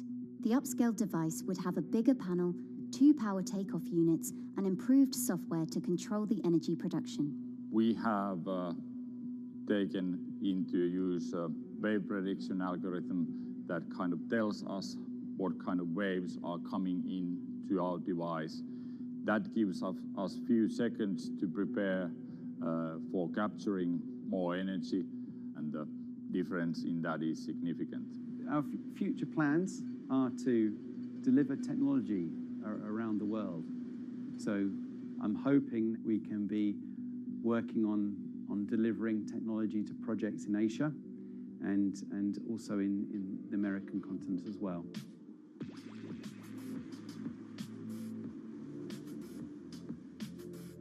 Meanwhile, Israeli company Eco Wave Power is taking a different approach to capturing the power of the ocean.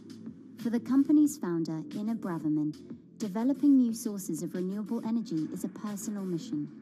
I was born in Ukraine in 1986, and 2 weeks after I was born, the Chernobyl nuclear reactor exploded, causing the largest in history nuclear disaster. I was one of the babies that got hurt from the negative effects of such explosion. I had a respiratory arrest and a clinical death. Luckily, my mother, a nurse, approached my crib on time and gave me a mouth-to-mouth resuscitation, which saved my life. I got a second chance in life and decided to do something good with it. Growing up, Ina wanted to be a politician to positively change the world. After working as a translator at a renewable energy company, she decided to change paths. solar and wind energy were fully commercialized, there were a lot of amazing technologies implemented everywhere, I saw that wave energy, although it's an immense source of electricity, the biggest companies in the world are trying to develop wave energy with no success. And there was kind of a race going on in the world of who is the company that is going to develop a viable wave energy solution first.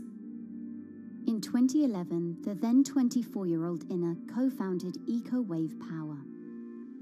Instead of installing devices offshore, the company's devices are attached to existing breakwaters, jetties, and piers. Our technology is very cost efficient, especially in comparison to the offshore technologies, because we don't need any ships, divers, underwater mooring, or cables. We install on existing man-made structures, and all our expensive equipment, the generator, the hydraulic conversion unit, the automation, is located on land just like a regular power station. This is the EcoWave Power conversion unit that has been operating in Jaffa Port since 2014 until 2020. Here you can see how the technology works. Basically, the floaters are going up and down and pushing the hydro cylinders, which transmit biodegradable fluid into land-located accumulators. A pressure is being built. The higher the waves, the higher the pressure, which is used to turn the hydro motor, which is turning the generators. The whole system is controlled by a smart automation system, which you can see right here. And in case of upcoming storms, the system automatically raises the floater above the water level and keeps them in the upward position until the storm passes. The company has been operating a 100-kilowatt grid-connected device in Gibraltar since 2016, which is enough to power 100 households. Currently, Inna and her team are working on another 100-kilowatt project at the port of Jaffa in Tel Aviv. The project will be also the first time in the history of Israel that wave energy will officially connect to the electrical grid. And our goal going forward is to expand it to all suitable breakwaters in the city of Tel Aviv and to supply a significant part of the city's electricity needs. Today, engineers and entrepreneurs are still trying to crack wave energy. Globally, only a few hundred kilowatts of wave energy are deployed, compared with gigawatts of offshore wind. But the field has come a long way in recent years, and with the right engineering solutions, this new power source could eventually become competitive with more mature renewables like solar and wind. I would have a lot more confidence in the success of wave energy companies today as opposed to like 20 years ago. But in the next few years, or maybe the next couple of decades, it will be more likely to be used in remote locations like islands that are otherwise dependent on expensive diesel power, or out at sea on gas decommissioning rigs, or for powering underwater autonomous vehicles. So definitely, wave energy can compete with other renewable energy sources, but I personally believe that this is not a competition. In order to have a 100% renewable energy friendly world, we need all renewable energy sources to work together.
are all these people from? Who are all these people from?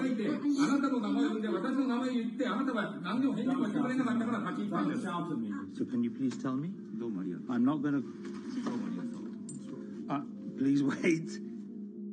You know, I've covered a lot of companies. I've covered a lot of Machiavellian companies where, you know, people play rough. I don't think I've ever seen anything on the scale of Nissan. He is making you, but you act for Nissan. I mean, it's corrupt. The system is... One of the most dramatic elements was Ravinder Passi's home being raided by court officials in Yokohama. You scared my wife. You scared my children. I worked in Nissan for 16 years. So Rav Passi's journey into the darkest recesses of the Japanese corporate world started when he was the general counsel, the highest corporate lawyer position in the company. In the past few minutes, Nissan has revealed that its chairman has been arrested after allegations of serious misconduct. He was tasked with investigating Carlos Ghosn. And he was told, conduct an internal investigation and get to the heart of the matter. And then along the way, he started to notice serious conflicts of interest. He is one of the few people who knows an extreme amount of detail regarding the alleged crimes by Carlos Ghosn. And he's now ready to tell his own story on the record about some of the events that happened.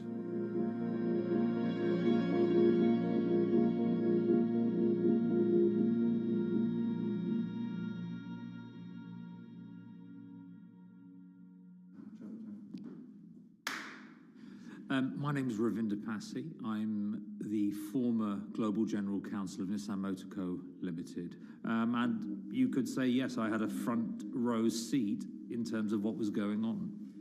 When Carlos Ghosn saved Nissan years ago, he was depicted in Japanese comic books as this hero, and now maybe we'll see comic books where he's the villain. In corporate Japan, Nissan was quite an unusual company. It was led for 2 decades by a non-Japanese executive. Well, Carlos Ghosn was a hero in the Japanese business world. If you had a global business celebrity in Japan and worldwide, it was definitely Carlos Ghosn. In a country with few foreigners at the top, he stood out. But over the years, he saved Nissan from bankruptcy, allied with Renault and Mitsubishi, and turned the alliance into one of the most competitive in the world. Yet as the years went on, you know, I think his ambitions changed a little bit. He started thinking about legacy plays, and one of them was to really tighten the alliance between Renault and Japan. And unbeknownst to him, there was a contingent of senior Nissan executives that were really felt threatened by that move. They really thought that they would lose complete control of the car company, and even in the government, there was probably a little bit of anxiety about a national champion in the auto industry falling under full-blown foreign control. Carlos Ghosn was an auto industry leader, respected by many in Japan. Now he's in jail. The arrest of Carlos Ghosn came completely out of the blue. This was in November of 2018. He was coming to Japan on Nissan's corporate jet for a regular executive meeting, and he was met on the tarmac by Japanese authorities who whisked him away to jail and charged him with financial misconduct crimes. So what happened was that a power struggle ensued inside the company, and somewhere along the way, it was criminalized. By that I mean that there were allegations leveled at Carlos Ghosn about the way he reported his pay to Japanese authorities, the way he handled money inside the company, that in other contexts might have been a board action, might have been handled internally. A number of executives at Nissan decided to take this difference and take it over to the Tokyo prosecutor's office, and that unleashed a chain of events that would shake the entire auto industry. So after Carlos Ghosn was arrested, Nissan launched an internal investigation into the events that led up to his arrest. So Rav Passi was tasked with investigating Carlos Ghosn, and he was told, get to the heart of the matter, find out what Carlos Ghosn did wrong and bring it to our shareholders. It's really complicated because you had various things coming out of the weeds. 2018, the investigation has started, and we become aware of matters in terms of conflicts, actions by certain individuals that cause some concern because things might not quite be what they seem. So in our story, we really took a close look at Harinada and his role in Carlos Ghosn's downfall. Harinada is one of the most fascinating figures inside Nissan. He's also a lawyer. He's originally Malaysian. Hello, Mr. Hadi. And he had a meteoric rise through the company and became very, very close to Carlos Ghosn and other top figures. He had a front row seat at all the major strategic deliberations at the company. And when he discovered that Carlos Ghosn, as his final legacy play, was going to tighten the relationship between Renault and Nissan, he made a decision to go against Carlos Ghosn. And he became one of the key figures that decided that Carlos Ghosn had to go.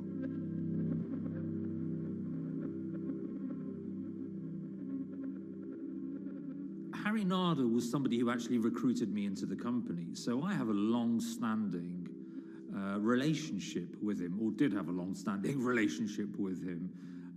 For many, many years, he was a mentor. I had doubts about the credibility of the process right at the start. Harinada had a plea deal with the Tokyo prosecutors.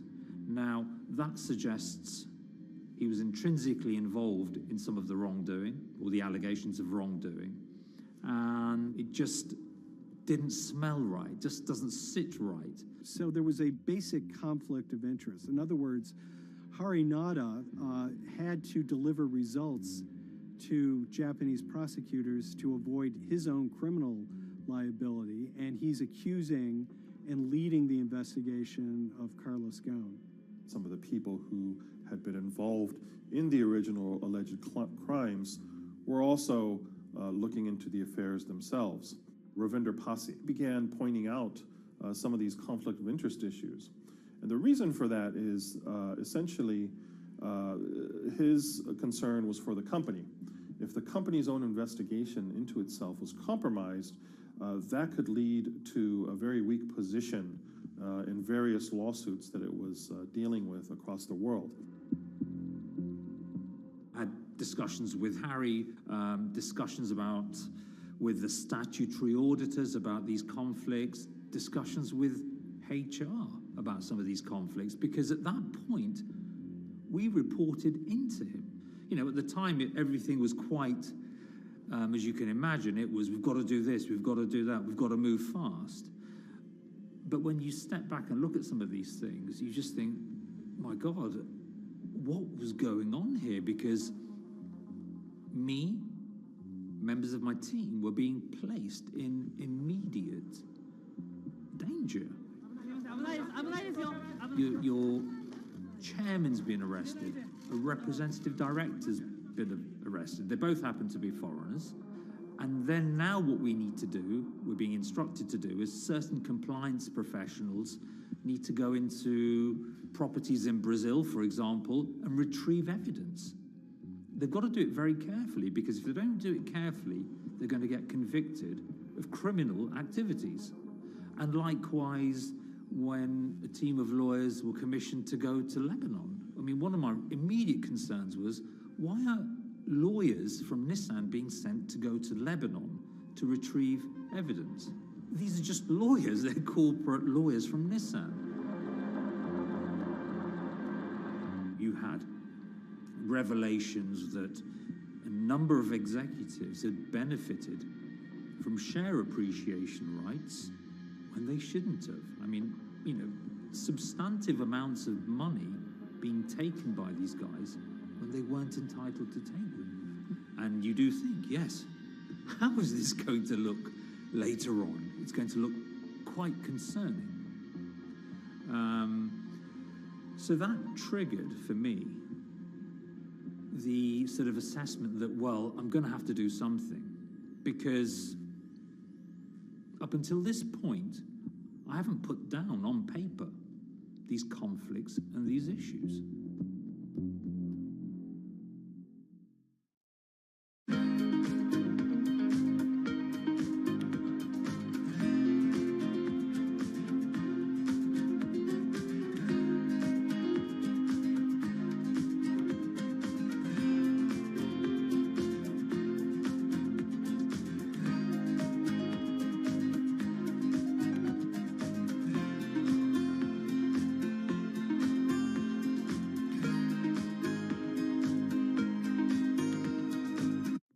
So Rav Pasi makes a fateful move. He writes this letter to the board listing every suspicion he has in great detail, backed up by evidence, backed up by memos, of why this internal investigation had serious problems. He sends the letter to the board and it's crickets. He doesn't hear much of anything. Nothing happened thereafter. Nothing at all. Just like it just gone into a black box. And he began to suspect that there was a desire, even at the highest level within Nissan, to kind of sweep these conflicts of interest under the rug. Unfortunately for me, I think, again, with hindsight, people must have thought that this is the nail that's sticking out, and we can't have this. Within 3 days of me submitting that to the board of directors, that letter to the independent board of directors, I was removed from the Goan Executive Conduct Matters. I was then told that I could not attend board meetings anymore. And up until that point, I had attended every single board meeting. I was then also told that after 8 years of being in Japan, I'd be going back to the UK. It eventually transpired that I'd be the VP of Projects and Transformation, managing a team of 3. So you can imagine what this feels like at this stage.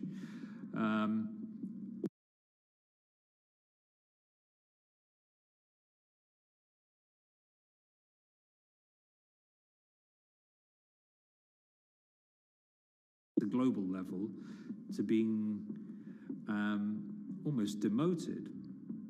So Pasi was essentially being reassigned to get him as far away from the internal investigation as possible, and also to a certain extent in retaliation to some of the issues that he brought up regarding the internal investigation and Harinada.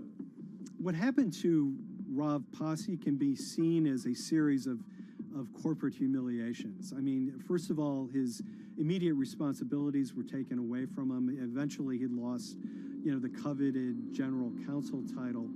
But it didn't stop there. Toward the end of his stay in Japan, Rav and his wife were convinced that they were being followed. During that period, I'd noticed that whilst driving my car, I'd have other cars following me.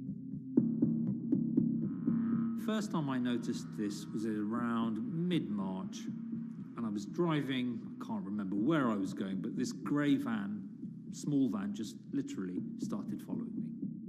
And I noticed that there was somebody in the car taking pictures. And lo and behold, we were absolutely being followed either by people on foot or other individuals, 2 or 3, normally 2 burly men in a car, different cars at different times, following us around. They were following the family as well. And, given I'd seen the Nissan security department behave in a very, very egregious manner with others in terms of following and surveilling, I was very concerned as to what they were doing and who they were giving this information to. Because if they're giving this information to the authorities, you do think, why? what's going on here? I mean, this is just not normal behavior. And this all culminated in a rather dramatic event in the middle of 2020. Who are you people? Where Nissan had hired a legal team and had obtained an unusual court order from the district court in Yokohama to basically do a search of his home and seizure of his corporate laptop and phone and other documents. If you don't let us in now, we have to break this key. So it's a pretty extreme way to treat someone who'd spent 16 years at the company. These people have all come in. We don't really know who they are, apart from the fact that I've been shown a badge that says the Yokohama court. And they're here to recover a laptop and a mobile phone. It was even more weird because I'd highlighted to the directors that certain Nissan executives were trying to recover this laptop and this phone whilst I was still in Japan. And I was very concerned because it had evidence on there that related to misconduct matters and other forms of inappropriate conduct. It was just another form of intimidation, another form of harassment, forcing me almost to leave the company and the country. Because once they'd retained and obtained these items, we were still followed, which, again, I just couldn't understand. What is the point of doing that? This is a car company. This is not the KGB.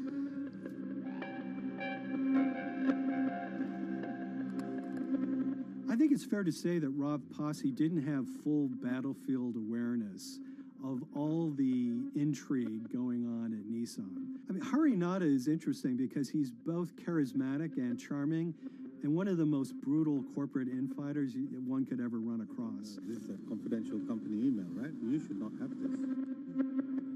If he had fallen into line, he would probably still have his job at Nissan, be paid very well, and continued his work. A career that he spent 16 years building at Nissan is irretrievably broken. It's been smashed to smithereens. He and his family paid a huge price, certainly. But in terms of being able to sleep at night, I think, he's come out ahead.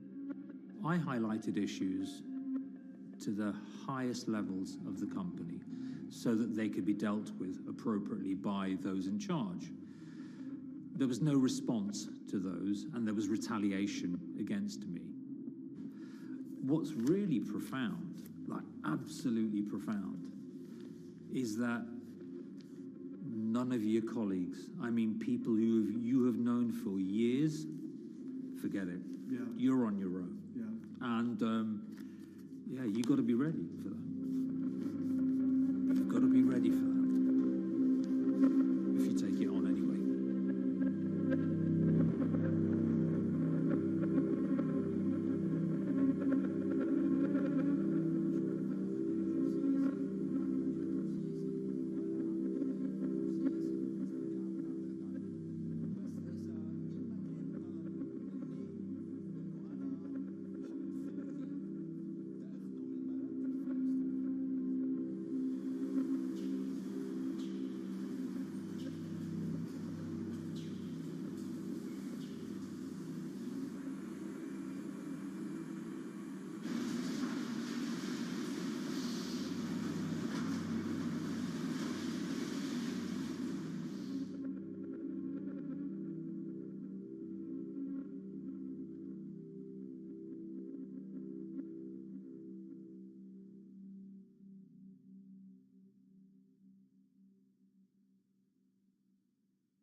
This is the awful truth.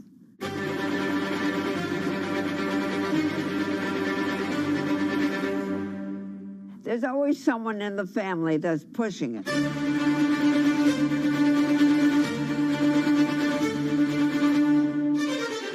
This lady does not deserve to be taken advantage of, especially at your age with your own grandchild. Yeah. My grandma is having to sue them. I'm testifying against them. Nobody's talking. They're one floor below right now. I get afraid to go on the elevator. It's sad that it had to devolve to this. It's like a soap opera to me. It's a very sad thing.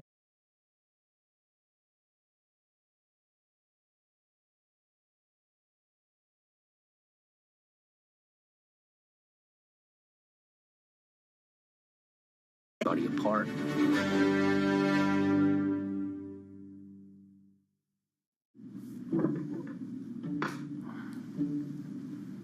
My name is Tom Schoenberg. I'm a senior reporter here at Bloomberg News, cover financial enforcement. I was approached by someone close to the Schottenstein family and asked whether or not I would be interested in writing about Beverly Schottenstein and this case that she had against JP Morgan. And it was immediately clear that there was a great story here to be told. So I started just assembling all sorts of documents that the family made available to me. That included a diary that Beverly had begun writing when she started having suspicions about what was actually going on with her money. Beverly obtained her wealth from the Schottenstein kind of retail empire that has at times included Big Lots, Value City, American Eagle Outfitters, DSW Shoes. Beverly's husband died, and at which point they sold off their portion of the company, bringing them an enormous amount of wealth at around 1990. Estimates of her wealth were around $90 million. She, for many years, had that pool of money being managed by outside advisors. Her grandsons in the late 2000s had both graduated and were becoming financial advisors. She gave them a little bit to work with, and over time, her grandson, Evan, became the trustee of her entire estate.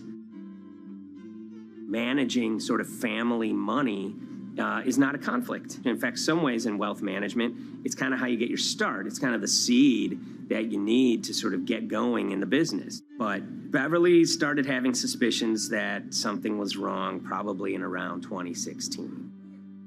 Well, there were suspicious things, but taken separately without everyone talking about their own experiences, it was hard to really put it together.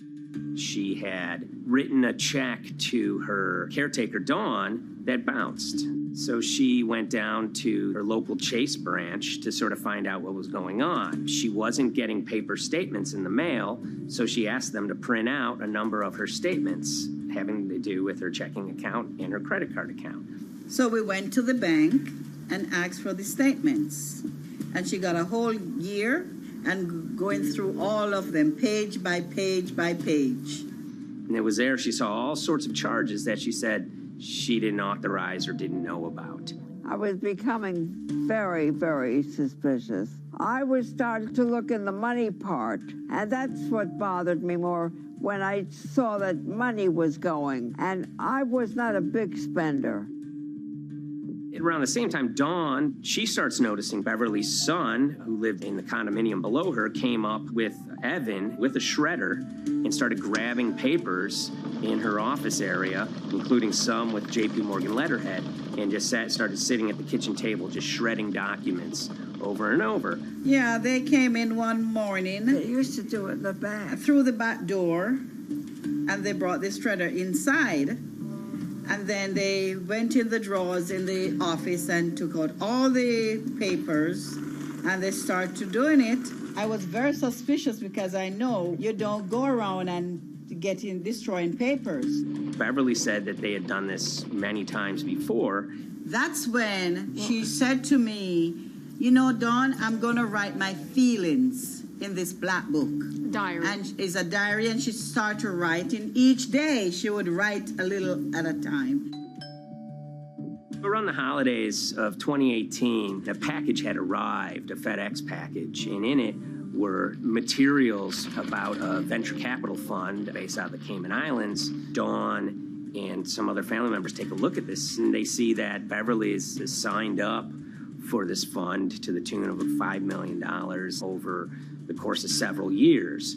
And that was really the beginning of it. That was sort of the tip of the iceberg when it became obvious that something was going on, that my grandmother really wasn't aware of this fund.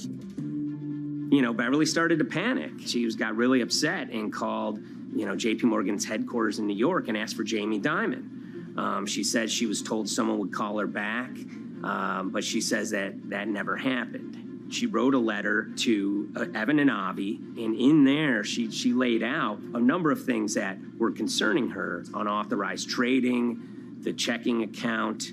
She had about $1 million worth of jewelry in a safe deposit box, and that her son Bobby had the key to that box, and that jewelry had gone missing. All this was kind of packaged in this, 5-page handwritten amendment to a will and trust.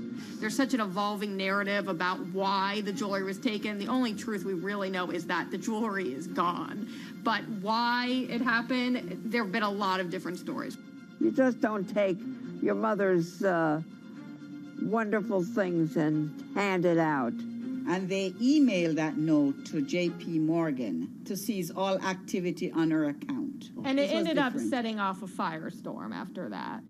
As soon as they got this email that there was a cease and desist and that she wanted to send her money and change brokerage firms, they were actually vacationing one floor below downstairs. They're there right now. The next day, Beverly's in her place. The granddaughter's still in her place visiting. Dawn is there, and up comes Bobby kind of barging through the door. And he's screaming about what was sent to the JP Morgan. They're now investigating now. And he's furious, takes his mother and sort of puts her into a chair, gets pen and paper, and she says physically forced her to write a retraction letter. They were pushing me around. It was a scary time. I was really afraid too. I had to take her to the doctor, and she did an x-ray because she was in so much pain. The locks had to be changed. The phone number had to be changed. I really thought we were going to have to hire guards to be outside just for protection.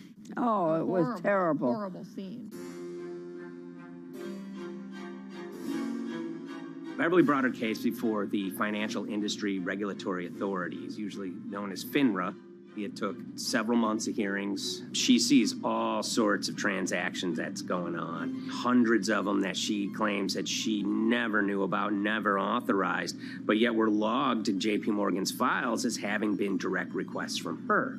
That included the sale of a large amount of Apple stock worth several $1 million, as well as all her stock in Big Lots. Over the course of their time with JP Morgan, Evan and Avi were making all sorts of trading on her account that was generating millions of dollars in commissions for themselves and the bank, yet she was not sort of getting any of the type of gains that you would expect sort of an $80 million account in a bullish market to be able to get. They issued a ruling entirely in her favor, finding that her grandsons, as well as JP Morgan, they were liable for violating their fiduciary duty, misrepresenting themselves, and they also found that the bank and her grandson, Evan, were liable for elder abuse. Evan and Avi, they were fired from JP Morgan. They issued an award of about $19 million. I reached out for comment, and JP Morgan emphasized that Evan and Avi were no longer with the firm and that their actions do not represent the sort of values of the bank. I reached out to Evan and Avi, heard back from their lawyer saying that, they disagree with the law and the facts that FINRA kind of used to decide the case against them and are seeing if they can have it withdrawn. Her son, Bobby, wrote her a letter, said his sons weren't criminals, and he also admits to taking her jewelry. And he says he needed it to pay off some bad business debts he had. They never once came up to say, I'm sorry. If there had been an apology and some acceptance, and asking for forgiveness from my grandmother, I don't think we'd be in the position that we are now. Since the piece came out, we've received dozens of messages from people, many of whom are telling their own sort of personal tales of, kind of financial advisors gone bad, or family members who got control of an estate and abused, those within. It seems that it's really resonated with a lot of people. I keep, hearing a lot of feedback about Beverly and how, a lot of people feel she did the right thing. You're never too old to stand up for yourself and try to right an injustice. She was adamant that she wanted to stand up for herself, but at the end of the day, they did wrong. It's a painful life lesson. Beverly taught them that you don't mess with grandma.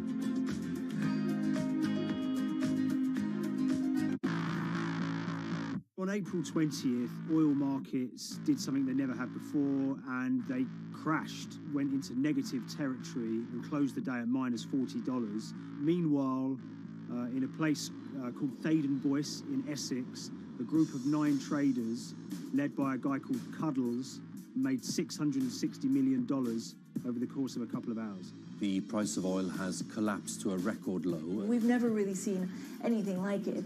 WTI this morning down more than 35%. People maybe wouldn't have been so surprised if the oil price had fallen to zero, but the oil price went to minus 38. It went far lower than anyone had expected. And so lots of people in the market were saying, well, hang on, something else is going on here. A couple of months later, I started to get wind through a kind of network of sources that a tiny firm in the outskirts of London had made a huge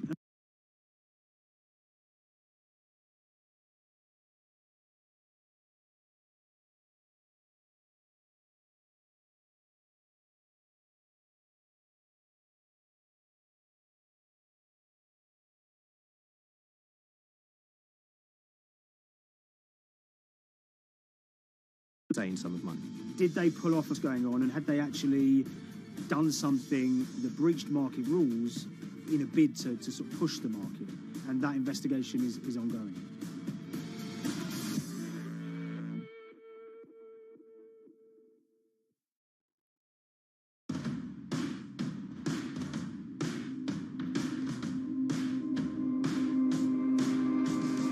So Paul Commins is a trader who cut his teeth in the pits in the 80s and 90s, when everyone had a nickname. His was Cuddles. If you can imagine, that was a very sort of cutthroat type of world where people are doing, hundreds of thousands and millions of dollar trades by shouting at each other, giving hand signals, and then sort of scrawling on scraps of paper. The culture of the trading pits in London was very influenced by the working class guys who became traders there. They weren't like the city bankers that had gone before them. They weren't usually Oxford or Cambridge. They didn't wear Savile Row suits. They were ordinary working guys who happened to have a talent for trading. And a lot of them came from Essex.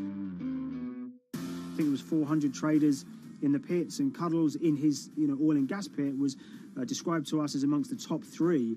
In amongst that, was very successful and made very large amounts of money as a young man. But inevitably, mechanization and the arrival of electronic markets was the kind of death knell for the pits. And in 2005, the IPE closed down. And when the pits shut down, a lot of the traders who worked there lost their jobs or quit or went to work for financial institutions. But Paul Commins decided to start his own trading collective out in Essex. Some of them are ex-pit guys, cut from the same cloth as him. Lots of them are actually sort of in their 20s, and they're his, drinking buddy's son, or they're his own kids' friends from football. They're young lads, hungry and ambitious, and he brings them into the fold. And fairly shortly, he's got, maybe a dozen or so traders that they're independent, let's be clear, but they're all part of this collective.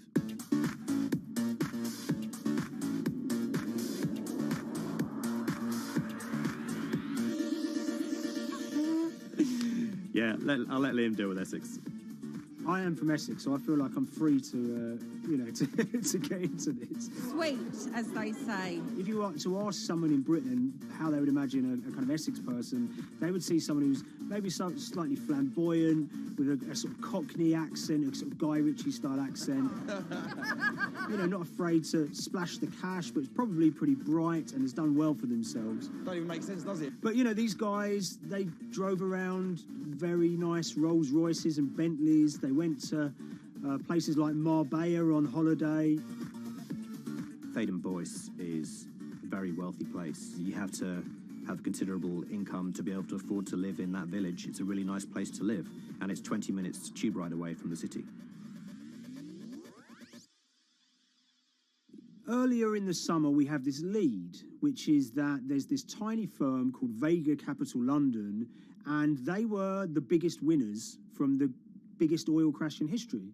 Anyone that covers markets is going to be surprised about that. You're thinking your BPs of the world or your Glencores, but it's this tiny firm. And one of the big challenges that we had was actually finding out who worked with Vega Capital. It wasn't immediately obvious, and at first we had absolutely no idea. If you go to the Vega Capital website, it says it's under construction. If you do basic online searching, it's very difficult to find anyone who's publicly connected to the company.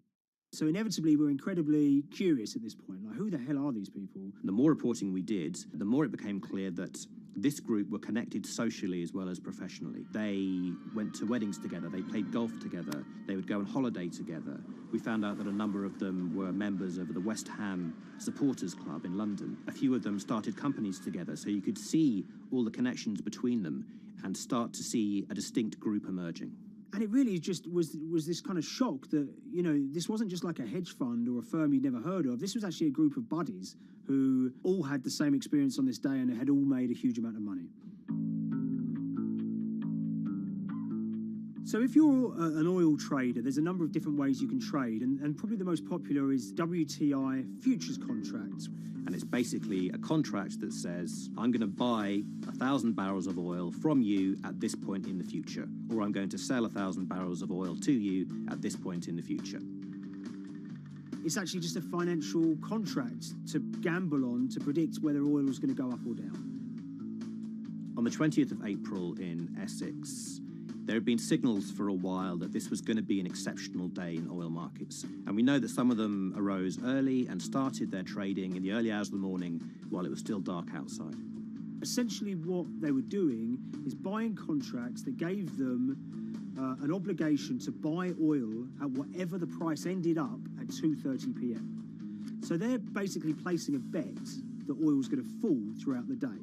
But they're simultaneously selling lots of oil as well. And whether they make a profit and how much profit they make is the difference between what they buy the oil for and what they sell the oil for.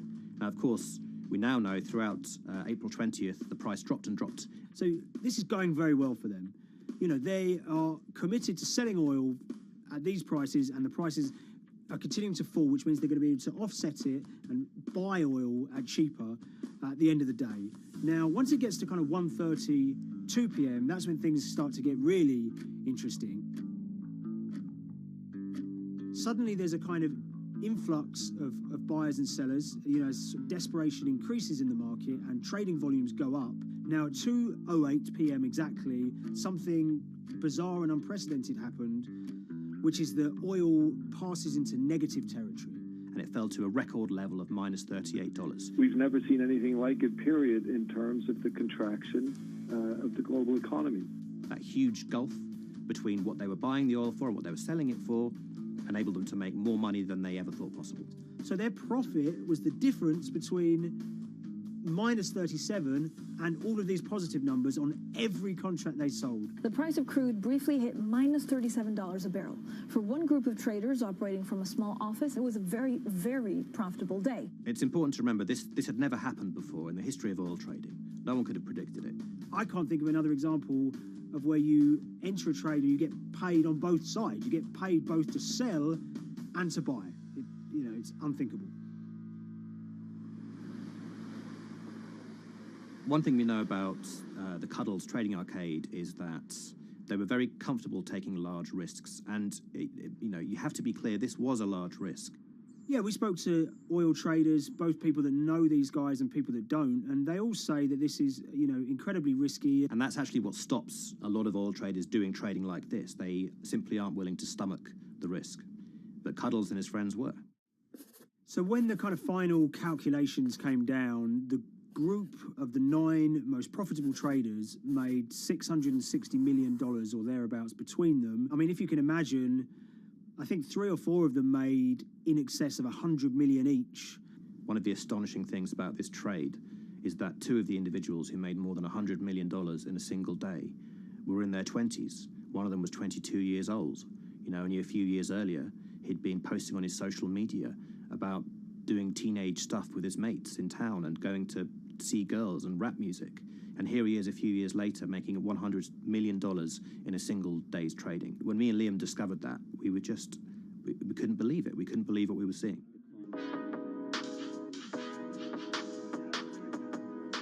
Oil trading is a zero-sum game. Anytime you're making money as an oil trader, someone else is losing it. Amongst the biggest losers were the investors in this Chinese fund, Crude Oil Treasure Fund. There were thousands of them, and they lost everything. Lots of people had put their savings into oil funds. They lost money that day. Big banks and brokers who sort of stand in the middle of trading parties, they lost money that day. And another interesting thing is that oil-producing countries like Kuwait or Canada, they sell oil as an average of the WTI closing price over the preceding month. So the fact that one of those numbers in that average was minus 37 meant, if you can imagine, countries like Saudi Arabia and Kuwait potentially lost a couple of dollars on every single barrel of oil they sold that month. Vega Capital's traders made such an extraordinary sum of money that it was inevitable there would be some scrutiny of what they did. But it wasn't just the sums of money they made. In the vital half an hour before the settlement price was set, they were by far the biggest sellers of oil futures in the market, which is an incredible thing to think about when you consider that the other participants in that oil market are going to be the world's biggest banks, oil majors, BP and Shell, and here you have a group of 9 guys in Essex who are having this significant influence over a global market for oil. I mean, I think you have to assume that if these guys had made $7 million or $10 million, they probably would be celebrating in Essex right now. But the fact that they made closer to $700 million has meant that they are facing understandable scrutiny. We wrote individually to all the Vega traders who did exceptionally well that day, and we got a letter in response from a law firm representing the group. The law firm was at pains to point out, number one, that they haven't been accused of any wrongdoing, that they all traded independently and separately, and they'd basically all made up their own minds that this was what was going to happen in oil markets based on publicly available knowledge, and decided to execute this trade. What I love about these stories is there's a real variance of opinion, and some people will look at what happened and think that must be dodgy. They all traded at the end of the day. They all made a huge amount of money while all these people lost. That's shocking. But lots of people say these guys are at acute disadvantage. They're in a market that's inhabited by, huge technology-driven funds and firms and oil giants that have got all the advantages in the world, and when you get a bunch of Essex geezers who essentially beat the market and find a way to make a huge amount of money, they should get a pat on the back, really, because that's the dream.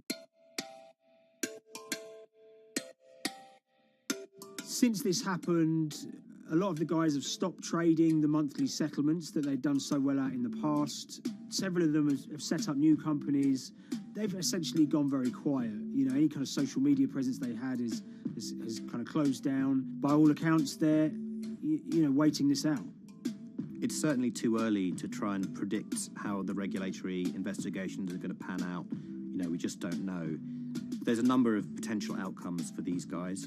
Potential punishments if there are any findings of manipulation against Vega or anyone affiliated with it might be you could be fined, you could be banned from trading, and in the most extreme cases there have even been criminal prosecutions in the past of people who have been found to have been manipulating the settlement and misconduct related to trade at settlement. There are other outcomes too. One obvious one is going to be they're able to walk away from this life-changing trade with all the money that they made and celebrated as heroes in the trading community. That they'll go down as legends.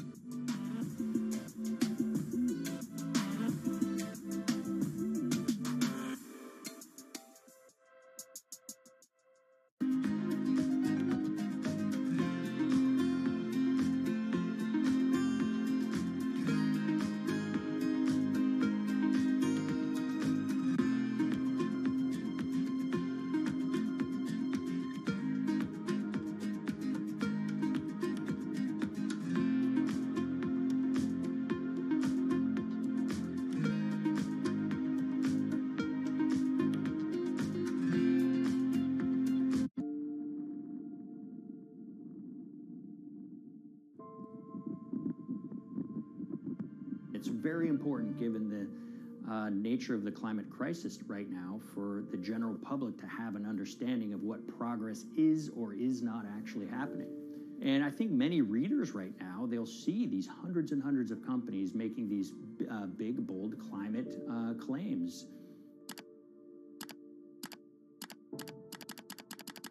And they would be forgiven to think that we're well on our way to meeting the emission reduction trajectory we need to be on. And the reality of the matter is we're just not on that trajectory. And a key reason for this sort of disconnect is the use of offsets that aren't doing what they claim to be doing. We have a massive potential for sort of willful blindness. We can convince ourselves of things regardless of what the facts are. And so that's what tends to happen in these cases. It's not that anybody is setting out to commit climate fraud. They sort of walk themselves into a situation and they convince themselves of one thing, and that allows them to convince themselves of another thing. But at the end of the day, they're doing something that makes no sense at all.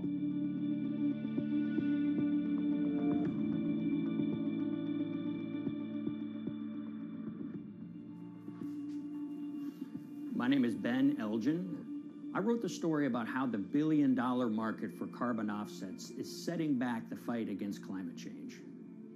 So one of the challenges in reporting on carbon offsets and trying to figure out what's going on is really finding good experts who have been steeped in this marketplace and are willing to candidly talk about it. One of the best people for this is a fellow named Mark Trexler, and I've been talking to him for more than a decade. My name is Mark Trexler. I've worked in climate change for the last 30 years. I was actually hired by the World Resources Institute in Washington to work on the first carbon offset project in 1988. In terms of defining a carbon offset, one of the beauties, so to speak, of greenhouse gases, sort of the silver lining of greenhouse gases, when you put up a molecule of CO2 into the atmosphere, it can be anywhere in the planet in 7 days. And therefore, if there's an option to reduce emissions on the other side of the planet, and you can do that very cheaply as compared to doing it in your factory, for example, then why not pay that person, that factory on the other side of the planet to reduce their emissions? Then you are, in a sense, offsetting your emissions, and the atmosphere doesn't really see your emissions anymore. So carbon offsets have been around for quite some time, and they were actually key with these international climate agreements, such as the Kyoto Protocol, which mandated the wealthiest countries reduce their greenhouse gas emissions. The treaty was signed on the 11th of December, 1997. Decided. The business community in general saw carbon offsets as a huge opportunity to comply with whatever policies and measures might be coming down the pike on climate change much more cost effectively. We've seen a huge surge in companies making big proclamations about how they're going carbon neutral or zeroing out all of their carbon emissions. We're going to reduce our carbon footprint to net zero. Unilever is committing to net zero emissions. We can achieve a net zero emissions world. We began looking at these corporate claims of dramatically reduced emissions, and we noticed so many of these companies were using carbon offsets to achieve these aims. And as we began to look at the carbon offset projects themselves, what we found is that the environmental benefits claimed by these companies are not actually what they seem to be.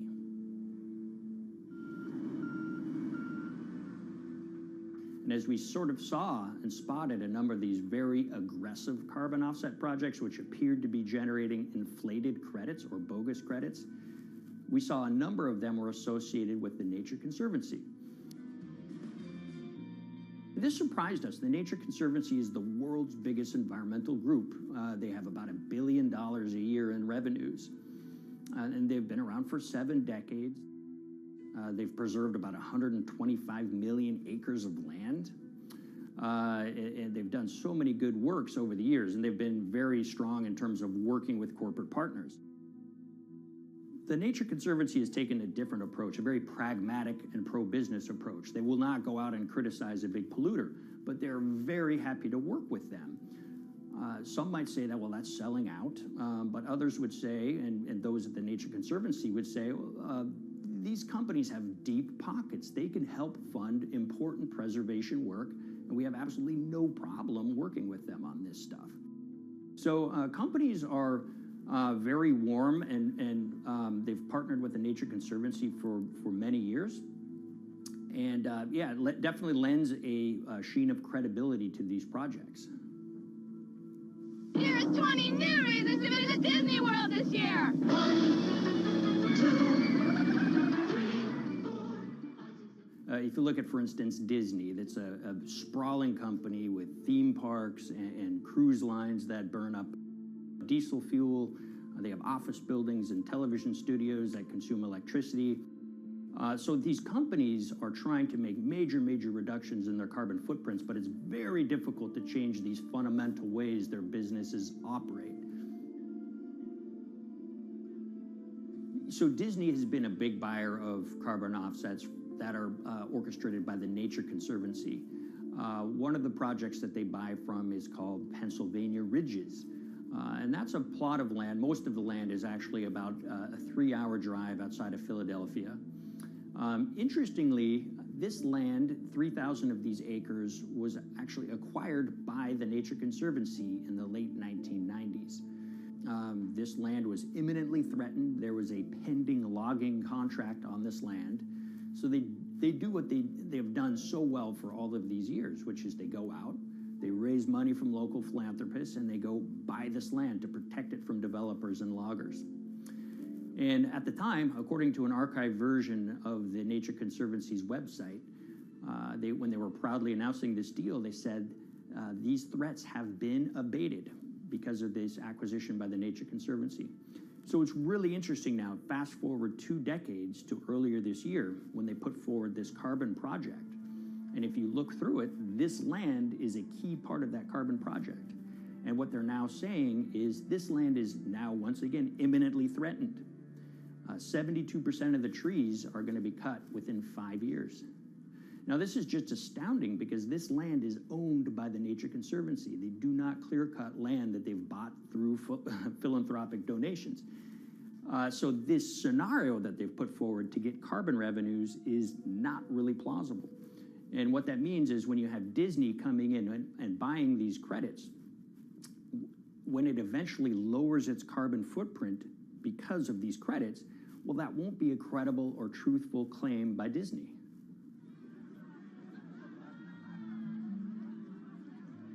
So this is an organization that truly understands the threat of the issue of climate change and is wanting to do its part to address this.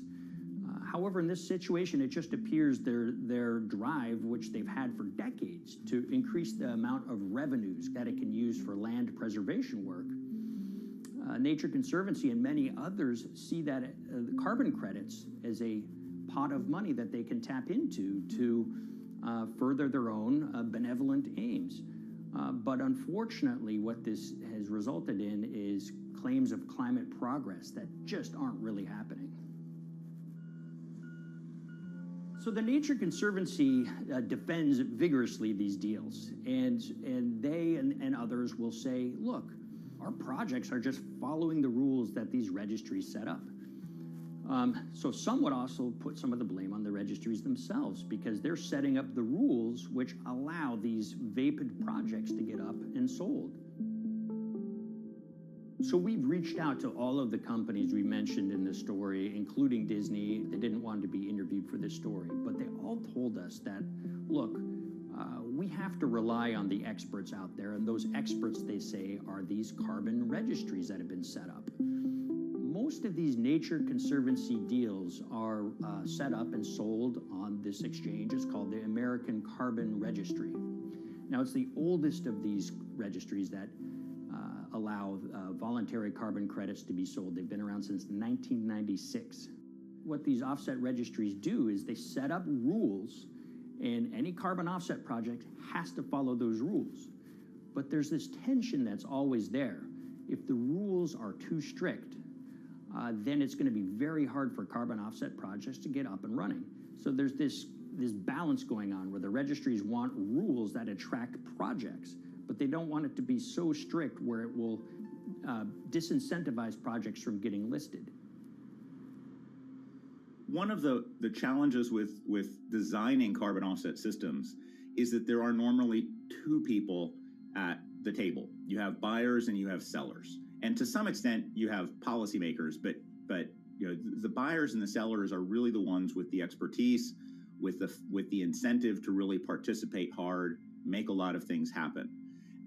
And the challenge there is that both of them sort of want the same thing, or they're both happy with the same thing. They're happy with low-cost offsets and a lot of them, because that works for their business model.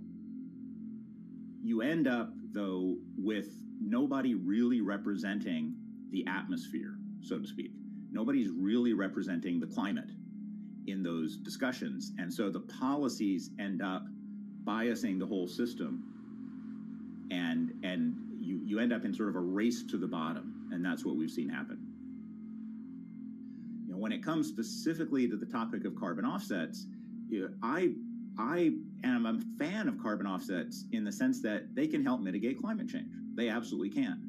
But, you know, if we're not going to do it correctly in a way that actually does help mitigate climate change, then it's nothing but a distraction. And, you know, after 30 years, you have to start wondering, is it really just a distraction? And that's really unfortunate, but that's where we are. Ultimately, what needs to happen is systemic change. You know, we're sort of nibbling around the edges with some of these different things. We need to change how we produce energy. We need to change how we transport ourselves. We need to change what and how we eat. You know, we need systemic change associated with transitioning to a low carbon economy. A lot of what we're doing today is not promoting systemic change. It's sort of trying to stick your thumb in the dike to preserve the current system. And at the end of the day, that can't really work.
the Hyperloop. There's a good chance you've heard the name by now.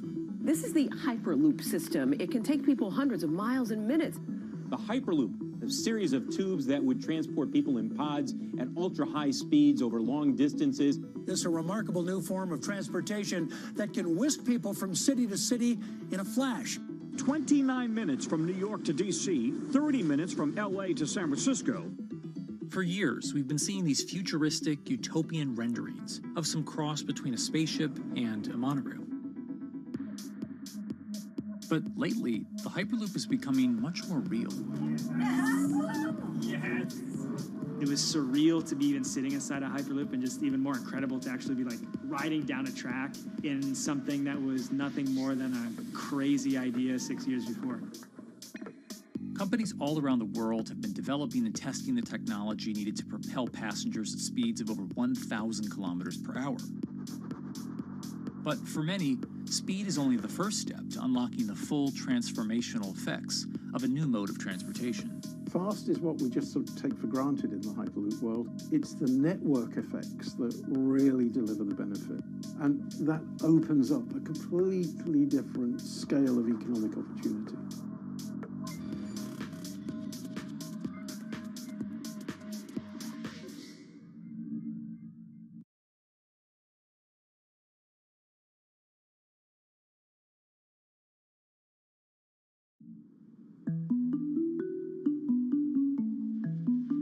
Planes, trains, automobiles, and boats for getting around Earth. But what if there was a fifth mode? And I have a name for it, which is called the Hyperloop. The Hyperloop? Hyperloop, yeah. In 2013, while riding high on the growing success of Tesla and SpaceX, entrepreneur Elon Musk released a white paper outlining the basic framework of the technology he called Hyperloop. The basic idea goes a little something like this. A tube reduces the air pressure to a near vacuum-like environment. A Hyperloop pod is then suspended in the tube, usually by magnetic levitation. The whole pod can then be propelled forward. Because there's no traditional friction sources like air resistance or rolling friction that would push back against the pod, the Hyperloop is able to move at incredibly high speeds and do so fairly efficiently. Despite its futuristic name, however, the general concept behind Hyperloop is actually pretty old. In fact, New York City's first attempt at an underground public transit system in the 1870s was based on a similar principle. The pneumatic transit system was short-lived, however, only stretching one block and topping out at a rather leisurely 10 miles per hour. While Elon would make some 21st century improvements to this concept and bestow a very 21st century name, he wouldn't end up pursuing the technology itself, instead electing to focus his efforts on something a little bit deeper, literally digging the requisite tunnels via his boring company. It would take another billionaire industrialist who dabbles in spaceflight. No, wait, not that one. Yeah, that's the one. After Richard Branson would make a large investment in the company Hyperloop One, it would be renamed to Virgin Hyperloop. What we've always been trying to do as a company is show that this technology could work, that it could be made safe, and that ultimately it's something that's happening in the next couple of years, not the next 20 years. Josh Geigel is the co-founder and CEO of Virgin Hyperloop. In a familiar tech startup story, he's seen the project go from a garage to a large-scale testing facility outside of Las Vegas. So we started building the first kind of Hyperloop system in 2016. We've done a lot of work, about 500 tests that we've done on that over the last 5 years. And what we realized that we need to do is take that technology, show that it can be commercial, so drive the cost down, improve the efficiency, improve the performance. But the key thing is actually making it approachable and safe for individuals. In order to do that, Josh, along with Virgin's head of passenger experience, Sarah Lucian, bravely volunteered to take the inaugural ride. What her and I were realizing is we're the first two people sitting in a Hyperloop. The only type of people that have gone through this environment are in spacesuits, and there we are in just normal clothes because of the system, the safety of what we've designed. 3, 2, 1, launch. And then once we started going, you felt a bit of acceleration. We accelerated a little bit harder than we would in commercial, be like a sports car. Yes. We got to about 108 miles an hour on that test. And it's a short run, it's about 500 yards or so, and came to a stop. The test, lasting only about 20 seconds and covering only a quarter of a mile at just over 100 miles per hour, is a long way away from a true functioning Hyperloop. But as for optics, it's a crucial step for the future of funding. The number one question we got from investors or from project proponents or just people in general was like, is a Hyperloop safe? And what better way to show something is safe than by actually getting people on it? But convincing investors and governments that would likely be fronting some of the construction costs for an unproven technology is no easy task. First and foremost is the question of safety.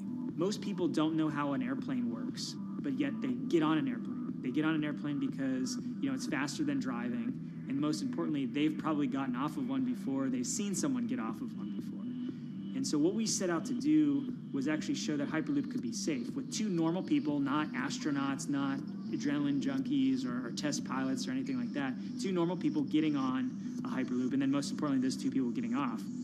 But beyond safety concerns, constructing Hyperloops will undoubtedly require a significant capital investment to the estimated tune of around $60 million per kilometer of track. So a track from San Francisco to Los Angeles, for example, is likely to come with a price tag over $10 billion. And before large governments are willing to come in and front those costs, investors who are funding Hyperloop development must accept it as a long-term mixture of technology and infrastructure investing. Investors that are used to short returns because you're developing apps or something to that effect, those aren't the investors that really get excited about Hyperloop. What you start to see is the people that are looking at platform technologies, right? So this idea that because the smartphone existed, Uber could exist, right? So who are like the Vanderbilts of this century? And that's the part where you're going to get a lot more no's than yeses. But those people that have the ability, the fortitude to stick it out, to see the game-changing platform here, those are the people that we're looking for.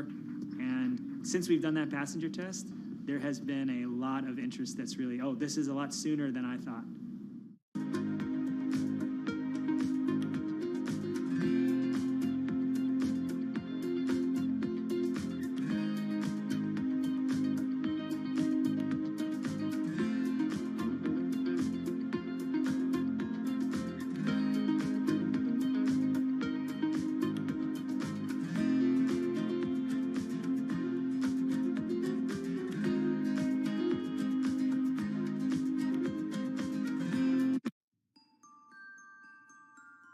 Envisioning the ripple effects of what Hyperloop could achieve, though, is fairly challenging at this stage of development. It's fast, yes, but for point-to-point travel, traditional maglev trains can move pretty fast as well. And outside of China, South Korea, and Japan, even those haven't seen much adoption elsewhere due to the high costs and questionable profitability. The Shanghai line in China, for example, loses around $100 million every year. Hyperloop companies, however, believe they can offer something different than traditional railway lines. My name's Alan James, and as far as I know, I'm the only guy on the planet who's written a government-level business case for 300 kmh conventional high-speed rail, 500 kmh maglev, and 1,000 kmh Hyperloop. It's fundamentally about moving people from where they are to where they want to go, when they want to make those journeys, and doing it in much smaller numbers. So pod designs for Hyperloop range from 12 to 28 seats, typically. Why are they small? It's because small enables the network to operate flexibly. And a great example of that is the east-west strategic route across the north of England, from Liverpool to Manchester to Leeds. So to get from Liverpool via Manchester to Leeds by train is just short of 2 hours today. It'll probably take you 2 hours driving as well in average traffic conditions.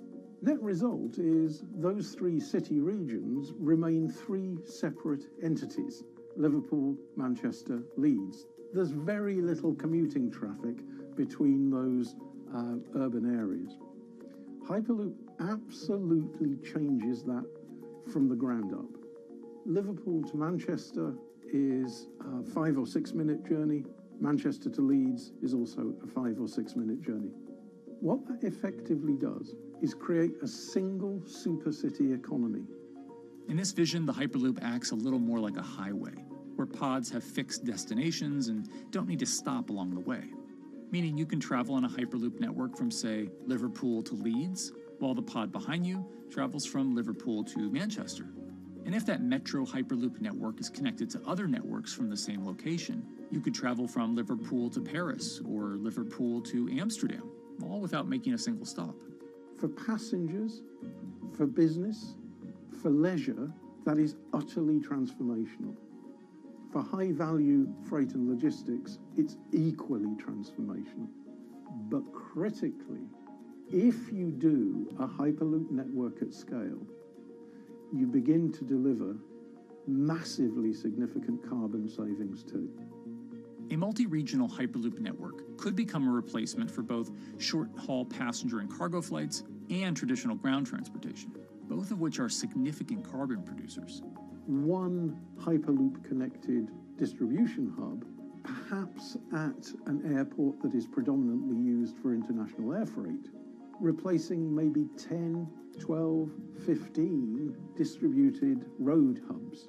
It takes a lot of polluting and inefficient truck haulage off the roads. That itself means roads gain extra capacity.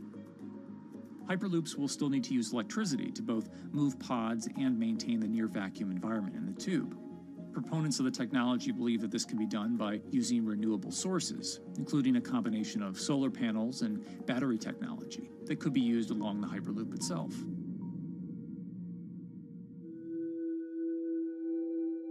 But even with all multipliers of time and carbon emission savings that a Hyperloop network may provide, the investment capital required to actually build such a network becomes even more economically and politically daunting. Committing doesn't mean spending billions on day one. Committing means, how do we phase it?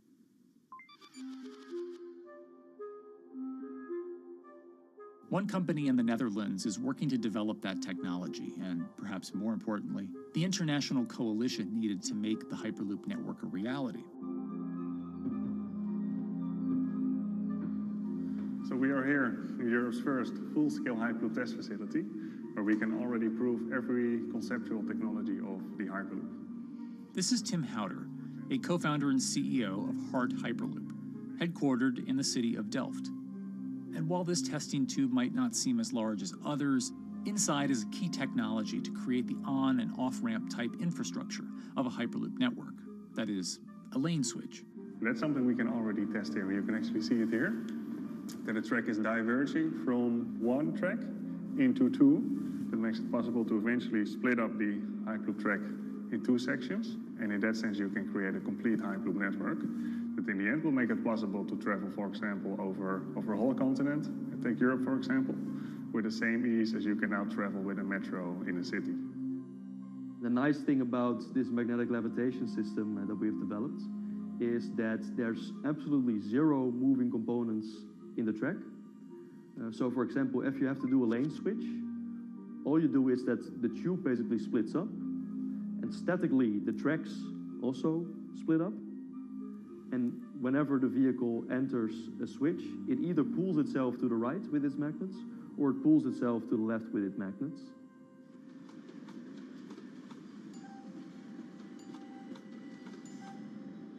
Lane switching on traditional rail requires the physical movement of the rail.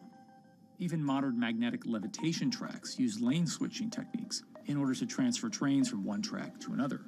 And this is a very crucial element, because this is the thing that limits the capacity and, in the end, the usefulness of the rail network. Because the moment that a track is switching, that means that at that moment you are creating an unsafe environment for the trains behind it. So you need a lot of space between trains. But in a Hyperloop, because you have no moving components in the track, all the vehicles can be much closer to each other. You can achieve a very high frequency and basically have your vehicles moving and merging in and out of the network very much like a highway. For now, though, Hart's physical testing has been limited by the size of their tube. Because the test track is only 30 meters long, they haven't tested this lane switch at speeds greater than 20 kilometers per hour. However, the company is working to build a new test site where it plans to increase that testing speed to 300 kilometers per hour. We're now in a phase where we have proven most of the most important technologies in the test facilities that we already have. And we have also demonstrated the viability and the feasibility of a network. If you look at all the subsystems that it consists of, most of those are proven systems, already demonstrated in lab conditions. So we don't really believe that the technology itself is going to be the biggest challenge. Because for all Hyperloop companies out there, actually building a Hyperloop system requires more than just a good product. We're talking about the safety aspects, we're talking about integration into the environment, we're talking about the social aspects. Do people feel comfortable traveling in such a system? So it's about all these different aspects, and the complexity is really getting all the different stakeholders that are relevant and that do need to contribute to bring this to market, to get them all following the same roadmap.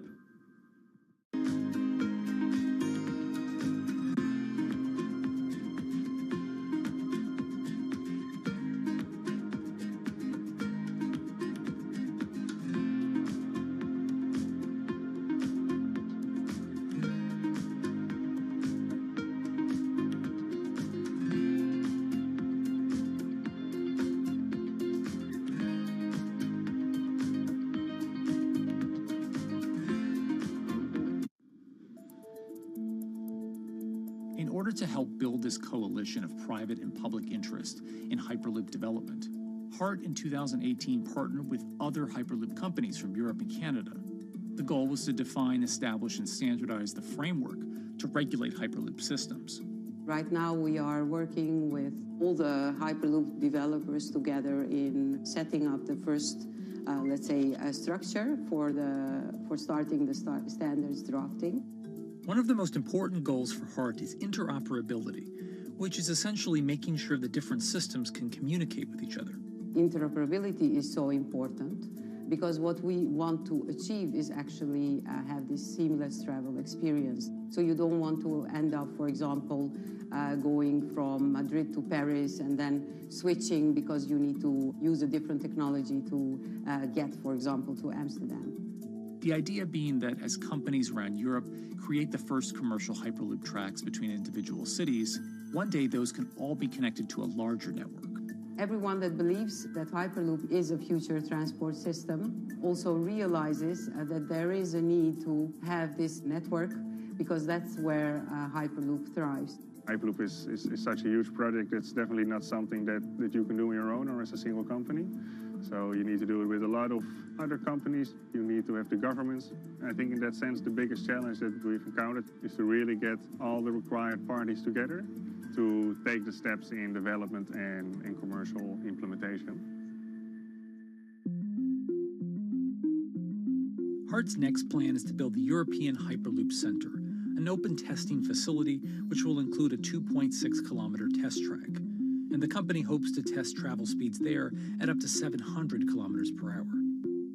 Virgin Hyperloop is also racing to construct the first commercial Hyperloop route, with projects in various states of development in India, Saudi Arabia, and the United States.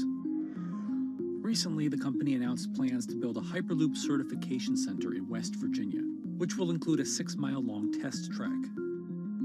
Proving the technology here will be crucial if Hyperloop networks can find a home among infrastructure investments that the Biden administration hopes to make.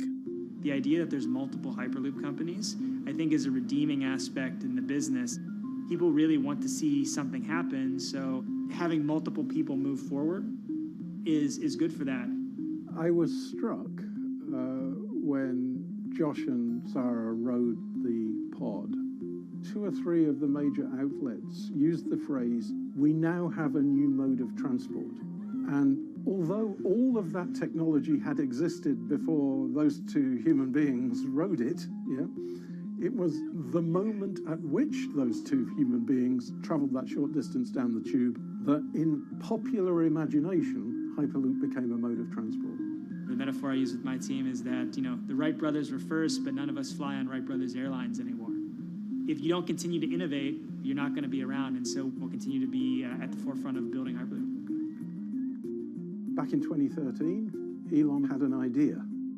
I think the difference now in 2021 is some brilliant engineers have spent real time grinding out the details.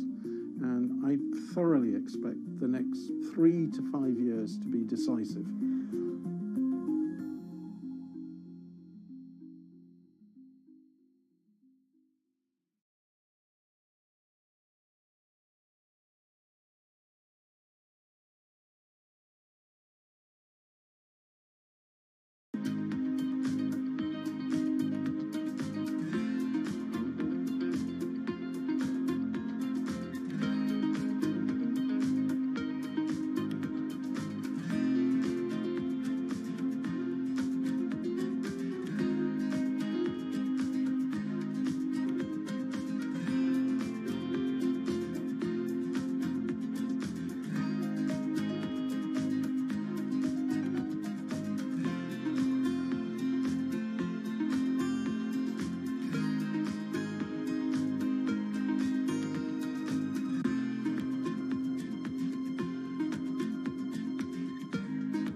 This week, how hydrogen can transform our energy usage.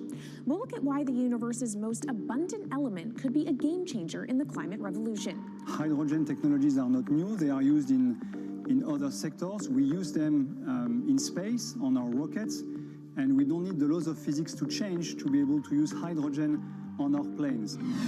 From iron ore to green hydrogen, one of Australia's richest men tells us about his pivot to sustainable energy. Let's take action. It's practical, it's implementable, let's do it now. Plus, the hydrogen revolution. We'll speak with the CEO of Italian utilities firm Snam about his new book and how green hydrogen could be competitive within 5 years. Costs are coming down and people are waking up to the fact that it's the only way to decarbonize certain sectors. From Bloomberg's global headquarters in New York, I'm Kaylee Lyons, and this is Bloomberg Green.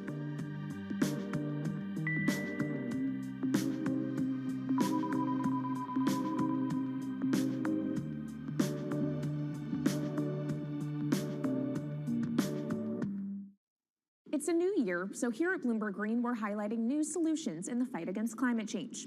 And one of those is as old as the universe itself, hydrogen. It's the simplest element around, but could well be a game changer when it comes to turning around our dependence on fossil fuels. Today, hydrogen is used in the chemicals industry to produce petroleum products. It's also starting to be used in steel production, an industry under a lot of pressure to decarbonize. But it has far more uses as well, from powering cars to heating our homes. And Bloomberg New Energy Finance sees a seismic shift in the sector in the next 10 years as green hydrogen squeezes out dirtier alternatives. So-called gray hydrogen dominates today. But as renewable electricity gets cheaper and more accessible, so will green hydrogen. In this week's edition of Bloomberg Green, we'll explore what this push into hydrogen means for tackling climate change. We'll hear from Australian billionaire Twiggy Forrest about his pivot from iron ore to hydrogen, and we'll also speak with the CEO of Italian utility company Snam about his book, The Hydrogen Revolution. But first, what are we using hydrogen for? And why does it actually matter? Christine Lee Edwards explains. Hydrogen the most plentiful element in the universe. On Earth, we find it mostly bonded to oxygen in the form of water, or in other gases known as hydrocarbons. Hydrogen gas, H2, burns hot and clean, making it an attractive tool in the race to net zero. But isolating hydrogen from other elements is no easy task. Today, the cheapest way to do this is via chemical processes that break up natural gas. This releases a lot of carbon dioxide. Another method is to use electricity to split water molecules in a process called electrolysis. Although there is no carbon byproduct, a lot of electricity is needed. And if this power comes from burning coal or gas, it negates the zero emissions goals of using hydrogen to begin with. Hydrogen produced in this way, powered by fossil fuels, is called gray hydrogen. If carbon capture and storage is used together with fossil fuels, then it becomes blue hydrogen. If nuclear power is used, it's called pink. And finally, green hydrogen is when it's produced via electrolysis and powered from renewable sources. This method is considered emissions-free. It's predicted that by the early 2030s, H2 made from renewables will be cheaper than that made from fossil fuels. But that hinges on the cost of electrolysis declining, which will be achieved through larger projects and an expansion of manufacturing. To be clear, vast amounts of H2 are already used today. Global production in 2018 totaled 117 million metric tons. This hydrogen is mostly used for its chemical properties, not as a source of energy, and very little of it is clean. Some sectors like steel could start using hydrogen for these chemical properties, replacing coal. Industries like cement and glass may also use hydrogen as a source of heat. Another advantage is its energy storage potential. It can be stored over long periods of time and used when more power needs to be added to the grid. It also could hold an advantage over batteries in heavy transport and shipping. The promise of hydrogen for energy has been around since at least 1874, when Jules Verne wrote about it in his book, The Mysterious Island. But the future of hydrogen will depend on policy. Countries with net zero targets, carbon pricing, and hydrogen strategies with investment mechanisms are likely to see the highest H2 demand.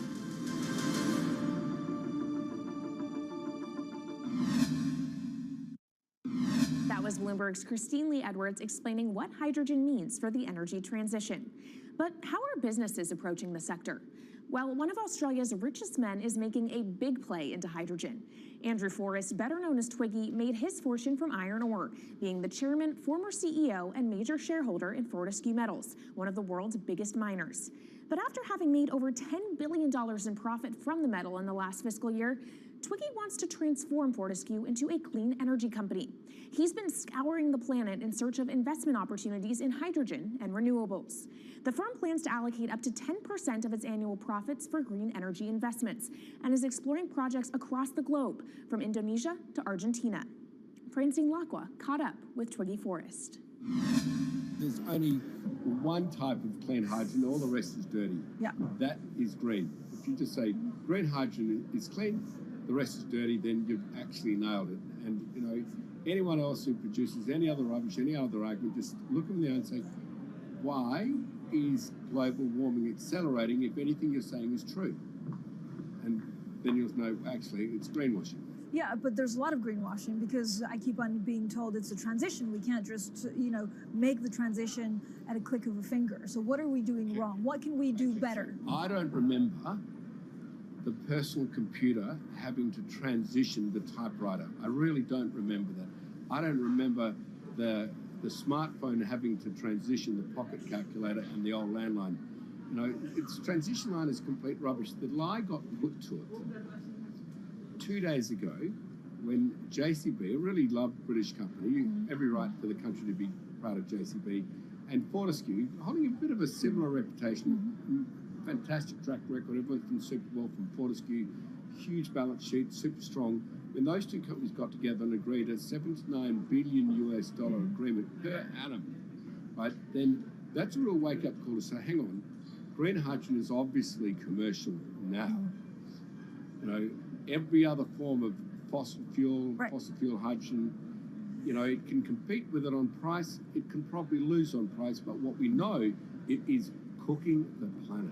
And only green hydrogen zero methane, zero carbon in the supply chain. Don't worry about the molecules in the supply chain. But at the moment, we're not even phasing out coal, if you look at the G20 communique. So we have a long way to go to talk about only using green hydrogen. Yeah, so look, I have a call, which I'd like to make now, that the world should not fund any more coal-fired power stations, coal mining projects, ever. We should wind them down as quickly as possible because they are cooking the planet just like grey and blue hydrogen is cooking the planet.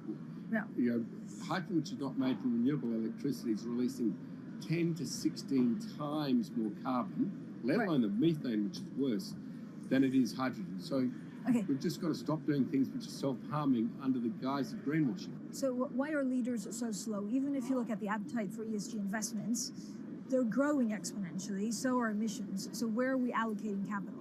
Okay, so take the recent G20.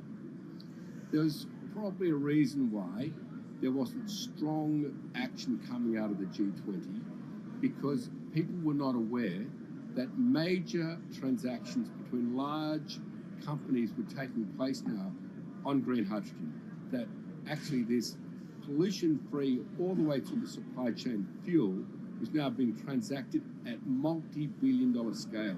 If they'd known that, I don't believe any sovereign leader or any energy minister or climate change minister could not take ultra seriously that green hydrogen is now here to stay. It's broken through. History has been made. It will never go back. Okay, what is the one thing that you would tell leaders today and business leaders? How do we transition faster than what we are now because we're at real risk of missing our targets? Oh, so that's really simple. You stop funding, you stop subsidizing, you stop using money into fossil fuels. It could be carbon sequestration, it could be fuel rebates, could be anything. Hundreds of billions of dollars getting ashed while we ash the planet on fossil fuel subsidies. Because we haven't had that renewable electricity, we haven't had that green hydrogen, it's kind of been pushed down. It's all sorts of excuses. Oh, it'll never be commercial. It'll never be supplied in the quantities we need it. You know, blah, blah, blah. Now we know, let's take action. It's practical. It's implementable. Let's do it now.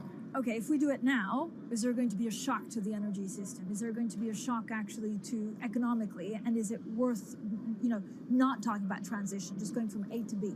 Yeah, it's a fantastic question. A to B is the solution. Let fossil fuels do what fossil fuels do. Just burn their coal, burn their oil, burn the gas. At least they're pumping up carbon and methane into the atmosphere, honestly. Well, not that honest because they don't measure methane, which is 90 times worse than carbon. But at least the carbon is being done honestly. Encourage the green hydrogen sector to come in really fast. Okay, it's there. There's renewable power all over the world. We now know how to make electrolyzers much cheaper, like 25% of the original cost. We know how to do that now. We don't have an excuse to get into it. Does it need to be cheaper than oil and fossil fuel for it to be viable worldwide? Well, right now it is. Okay, so let's just swallow that bit of financial data. Right now it is cheaper, and it's getting more cheap. It's the only fuel you know of which is declining in value. You don't have enough of it, right, to power the world. Yes, that's only because we haven't had policies to support it. If we had policies to support it 5-10 years ago, it would be everywhere. You'd see the global warming budget start to come down. Now, we've got 5 or 10 years to make a huge difference. I need policy leaders all over the world to appreciate now, okay, big business is transacting with green hydrogen in multi-billion-dollar agreements. We now know it's here and it's here to stay. Let's spread it everywhere. Coming up on the program, the hydrogen revolution. We'll speak with the CEO of Italian utility firm Snam about his new book and why he thinks green hydrogen will be competitive in just 5 years. Plus, how are airlines working to become more sustainable? We'll look at how Airbus plans to step up in the climate fight. This is Bloomberg Green.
From Bloomberg's World Headquarters in New York, I'm Kaylee Lines, and this is Bloomberg Green. What will the world look like in 2050? Will global temperatures have stabilized, electric vehicles be abundant, and solar and wind power homes around the world? According to Marco Alvera, the CEO of Italian energy company Snam, that vision of the future could be a reality. And he says that hydrogen will pave its way. As he tells it in his new book, The Hydrogen Revolution, Alvera's moment of reckoning came in November 2018 when he tasked the Snam Scenarios team with studying how Europe could reduce its CO2 emissions to zero by 2050. Looking through the results of the study, Alvera said he was struck by how much hydrogen was in Europe's energy mix by that year. Beyond the abundance of hydrogen, the Snam model also predicted that it would be the cheapest form of decarbonized energy for many sectors, and that it could be cheaper than today's prices for oil, coal, and nuclear power. Our Maria Tadeo spoke with Alvera at COP26. It's happening all very fast. We see the cost of hydrogen coming down a lot. Hydrogen will play a big role in the energy mix. I don't know if it's going to be 15 or 25% of a fully decarbonized energy system, but it's going to be big. Costs are coming down, and people are waking up to the fact that it's the only way to decarbonize certain sectors, the so-called hard-to-abate sectors. And you say it's the only way and the costs are coming down. Where do you see prices moving? Because a lot of the reticence at times has to do with the pricing, that some argue, well, it's still not the cheapest option on the market. So when I was first working in hydrogen in 2004, it was costing $1,000 per megawatt hour. 2010, 600. Today, 100, and we see it going down to 50 in 5 years' time, and to going down to $25 per megawatt hour in the next 10 years or so, which is a quarter of where it is today. That's really because renewable energy, and we're talking green hydrogen here, renewable energy costs are falling, but the cost of making the electrolyzer, which is the kit that you use to convert solar or wind energy and water into hydrogen, the cost of this kit is falling a lot because it doesn't really exist on an industrial scale. So as we build up capacity, we industrialize it, we standardize it, and we squeeze costs out. That's really the cost trajectory. And for that, of course, you need demand, however, for governments and also institutions to kind of buy into this idea that it is the future and we want to invest and create infrastructure. What are they telling you? When you speak to governments, when you speak to officials, are they keen on this? They're very keen. So the Department of Energy shares our view in the States of getting to below $1 a kilo, which is $25 a megawatt hour. The European Union has a hydrogen strategy, which is very clear, and several member states have the same. Chile wants to export a lot of hydrogen. China's big on hydrogen. Australia's very big on hydrogen. Japan is blending already hydrogen. So I would say the world is now really focused on this because it's the only way to store energy for a long period of time economically is to convert it into either a liquid or a gas. And of course, you talk about the price, but the other big component is the volume. You know, how big can you go? Where do you see that on a time scale? So wherever it's sunny or windy, you can produce very cheap hydrogen eventually. And so compared to oil and gas, which are concentrated in few parts of the world, it's going to be very democratic from that point of view. So every sunny place, every desert, every ocean wind can be turned into hydrogen that we can put on ships, in pipes, and really start trading it around the world. So it's going to happen a lot faster than a lot of people think. So, and when you say a lot faster, what is that in time? As I said, $50, which is essentially oil parity within 5 years. And then, depending on how quickly we ramp it up after that, we could get to $25, which is coal parity before the end of the decade. And in big scale. In big scale, because once you get to coal parity, that's the only way we're going to get China and India to stop burning new coal. We have businesses in China and in India, and I see a lot of hydrogen development, a lot of renewable development in both countries. The India announcement was incredibly strong on 2030. Some people were upset about the 2017 net zero deadline, but when it comes to 30, he announced a big, big commitment to get to 50% renewables. Were you surprised by it? I was surprised that they would make it so explicit, and even the net zero is a big thing for them. And so I think it will happen faster than 2070 because of the falling cost of renewable and hydrogen. India's burning 80 gigawatt of oil, of diesel, to keep the lights on. So there's an immediate opportunity there, and we're very interested in working in that country. And with regards to China, perhaps the fact that we haven't really seen them active, I guess the diplomats are working on this, but we haven't really seen the leadership. It's going to be technology, it's going to be industry. I think China has committed to a net zero, which is very important. At the G20, China was clearly behind the 1.5 degrees. So I think a lot has been achieved between the G20 and COP. And I think what's really important is to see in the coming years how quick it's in our hands to make part of this happen in 5 years, or it could otherwise happen in 15, 20 years. It's about building the project. The capital is there. We saw how many trillions of dollars are already committed.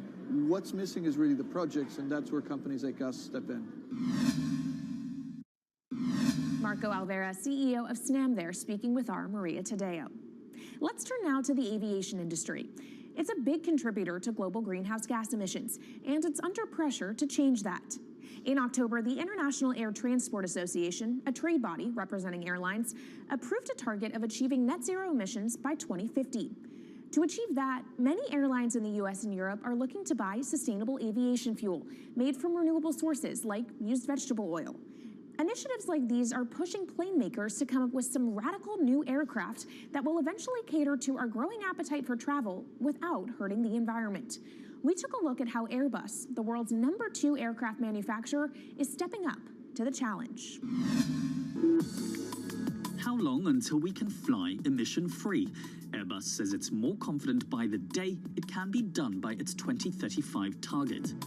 Airbus's CEO spoke about its ambitions for hydrogen-powered planes at the company's summit in France. The physics works. Hydrogen technologies are not new. They are used in other sectors. We use them in space on our rockets, and we don't need the laws of physics to change to be able to use hydrogen on our planes. So every day we become more confident, but we think we need to have a plane, we need to have the right fuels, the hydrogen available in the right quantity at the right place at the right time, and we need the regulations to be ready. So we really need the work and the collaboration of many people around the globe to make it happen on time. But it could be a long wait until green passenger jets go mainstream. Larger aircraft with more than 150 seats are not expected to feature globally until about 2050. That means manufacturers and airlines today are under growing pressure to ramp up short-term innovations to cut their carbon. In the long term, meeting the ambitious plans for so-called green hydrogen means building a giant industry almost from scratch. To make that happen, British airline EasyJet is among those saying governments need to get involved and fast. Aviation's emissions over the last 3 decades leading up to the pandemic grew by about 80% to over 1 gigaton, and that's projected to double by 2050. According to Bloomberg NEF, about half of the airlines with the largest global market share have set net zero targets by that same date, nearly 3 decades away. Coming up, from blue sky projects to the bottom line. We'll speak with our Bloomberg NEF expert Meredith Annex and dig into their models about how hydrogen fits into the future energy mix. This is Bloomberg Green.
From Bloomberg's World Headquarters in New York, I'm Kaylee Lyons, and this is Bloomberg Green.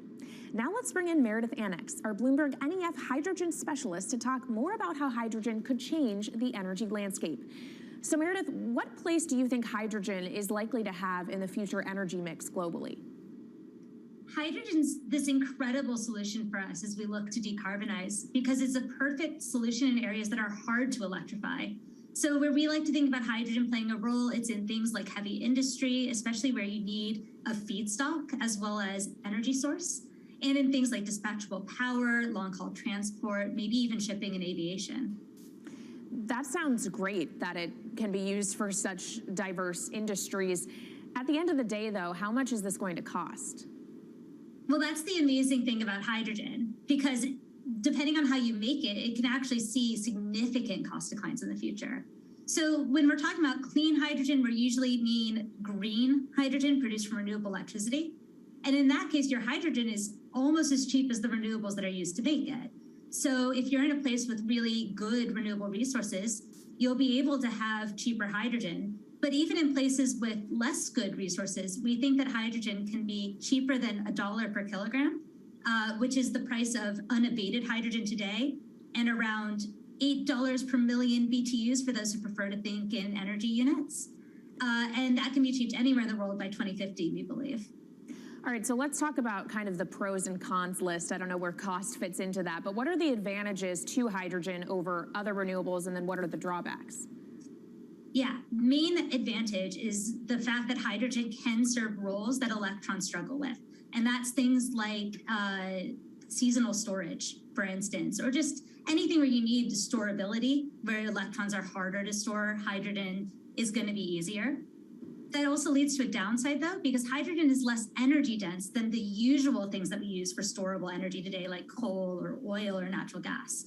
So you will need more volume of storage to handle the same amount of energy.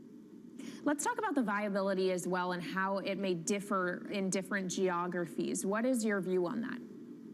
Yeah, so for green hydrogen, again, from renewable electricity, really places with the best renewable resources, things like Latin America or the Middle East, even Southern Europe, have really, really good potential for producing hydrogen. And then when you're looking at blue hydrogen, which is produced from natural gas or coal with carbon capture and storage, we do see that becoming more expensive than green hydrogen in the future, especially as renewable electricity costs come down. But that can be a viable option in places like the US Gulf Coast or Russia, where you've got good geological storage for the carbon, as well as ample natural gas that's quite cheap. All right, great breakdown. Thank you so much to our Meredith Annex, our Bloomberg NEF hydrogen specialist. And of course, you can get more from the Bloomberg NEF team on the terminal and online. And they've recently done a podcast called Hydrogen 101 as part of its Switched On series. So from iron ore titans pivoting to cleaner energy to talk of a hydrogen revolution, that's it from this week's edition of Bloomberg Green. We'll be back next week with a deep dive into the state of electric vehicles. And you can keep the conversation going by following us on YouTube, Instagram, and Twitter @Climate. I'm Kaylee Lyons from Bloomberg's World Headquarters in New York, and this is Bloomberg Green.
This is Bloomberg Business Week.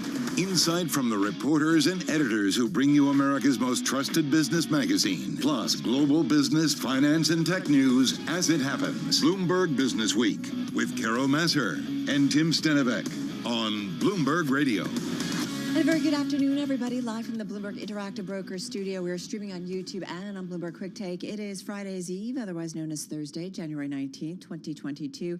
Tim, we've got the S&P down for a third day on growth and rate concerns, but we're definitely off our lows of the session. Yeah, off our lows of the session. We also got the NASDAQ down 0.7%, the Dow down 0.5 percentage point. Here we go again, Carol. What's old is new. Debt ceiling. We're going to talk about what you need to know. Having said that, we're also focusing on Tesla. Like, their shares tanking, they get all the attention. But what about Rivian and Lucid? Don't they deserve some love over their stock collapses? Love over stock collapses. Well, they're being unloved by investors right now. Plus, the CFO of First Horizon on the outlook for women and women CFOs. Yeah, absolutely. Looking forward to talking to them. Plus, fake meats, hype becoming just another food fad. It's the cover of Bloomberg Business Week. Yeah, great deep dive. We're going to have that and more. Also, it's a bird, it's a plane, it's a stratospheric balloon with some big goals. We're going to talk with Worldview CEO Ryan Hartman. Getting ready to go public via a SPAC. I know. Like I said, what's old is new again. Exactly. And we buried the lead. Netflix earnings after the close. We'll be breaking it down. Deep dive and analysis. That's coming up after the closing bell. In the meantime, let's get a check on that trading day. We're bouncing around on the equity side. Here is Charlie Pellet. Hi, thank you very much, Carol and Tim. Lower across the board. We check the markets all day long at Bloomberg. You mentioned Netflix down now by 1.5%. Stocks lower across the board, though, as you mentioned, off session lows. But there is concern over an economic slowdown, along with prospects of higher rates. That is weighing on risk sentiment. So here's where we stand. The S&P now at 39.08, down 20 points, a drop of 0.5%.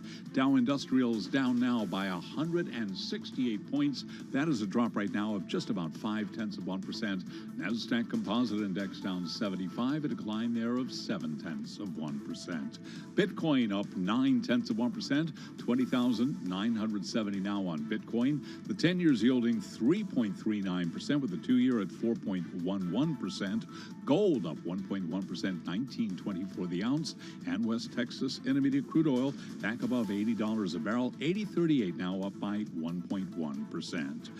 Procter & Gamble sold fewer household staples than expected last quarter, but they were raising prices. Joanne Feeney is a partner at Advisors Capital Management. They saw the volume go down, but yet their revenues went up, and it shows you how much pricing power they have.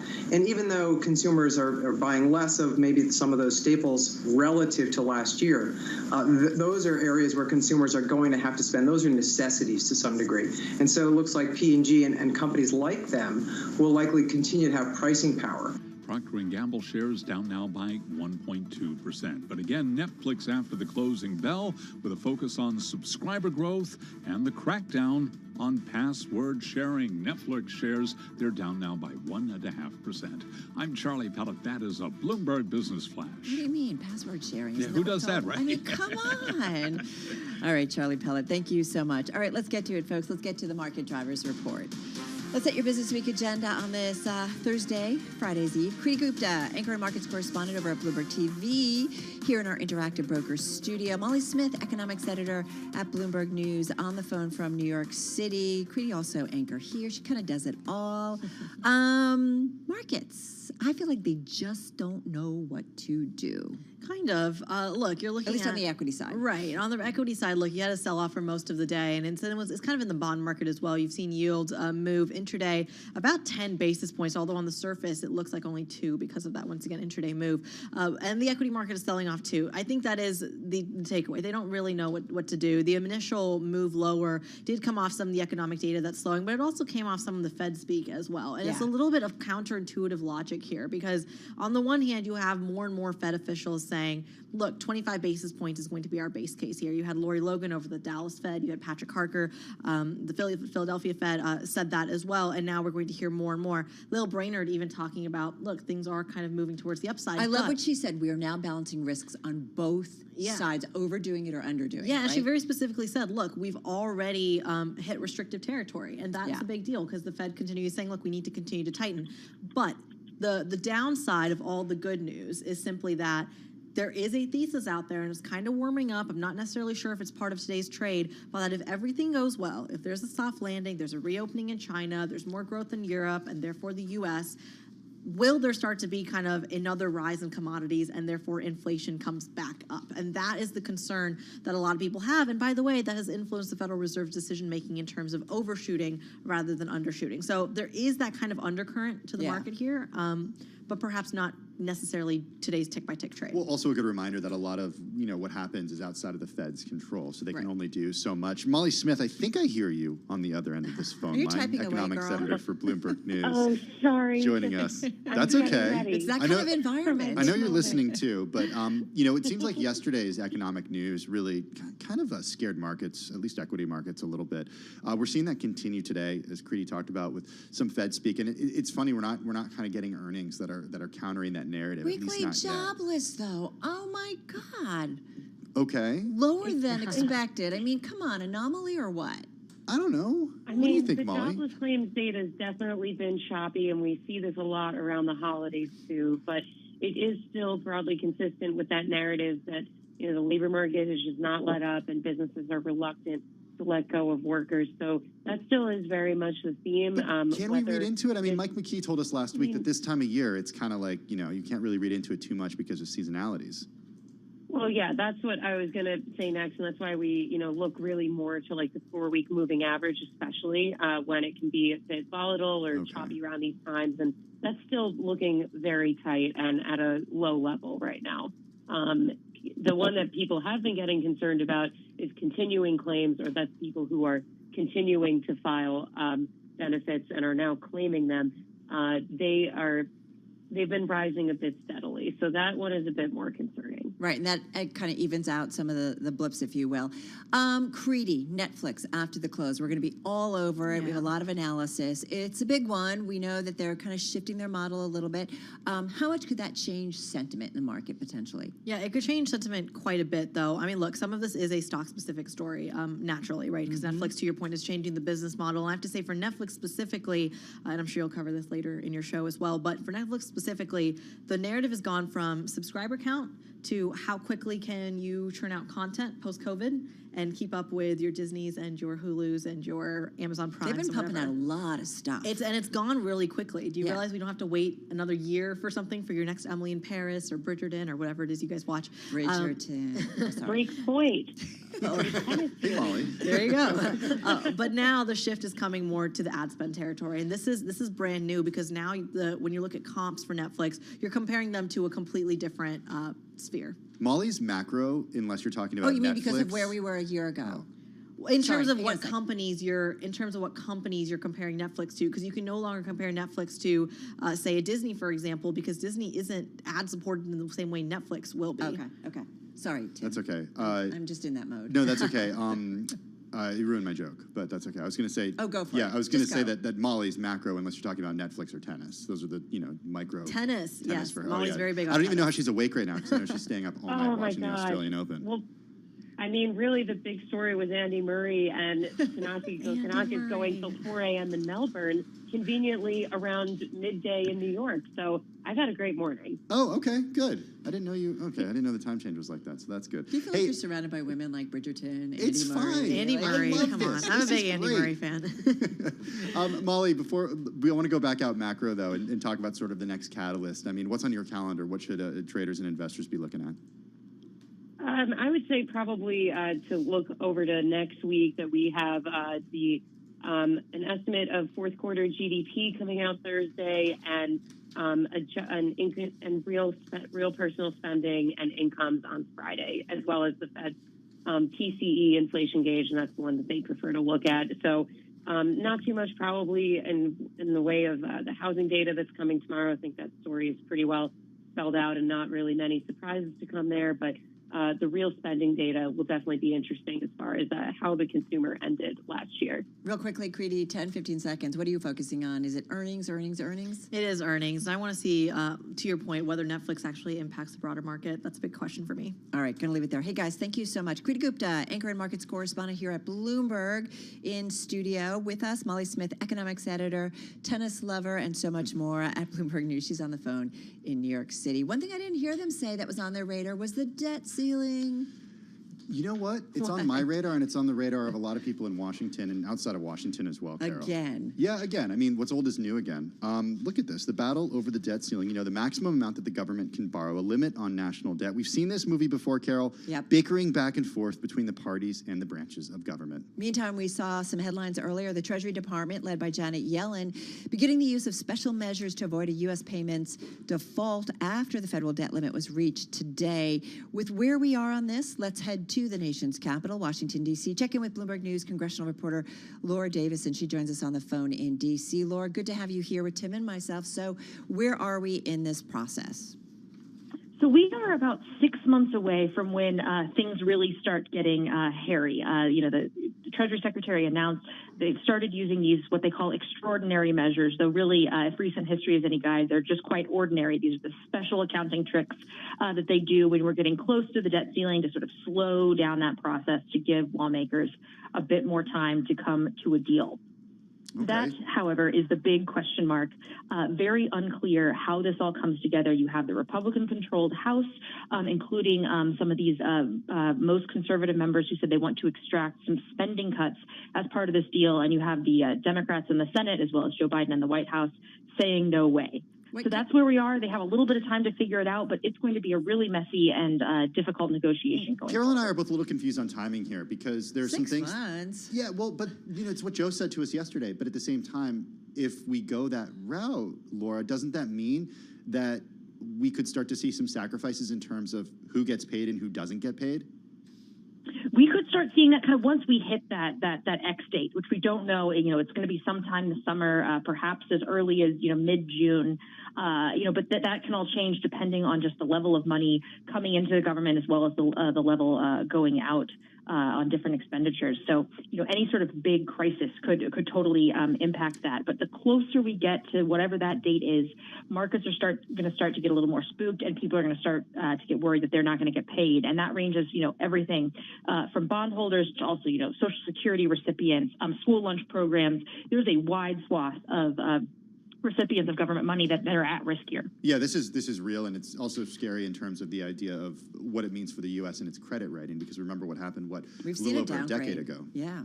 So, Laura, I guess what I want to understand, and to some extent, it feels like Lucy and Charlie Brown with the football, right? It's like we're going to, get to the brink, and then we're going to work it all out and just raise the debt ceiling.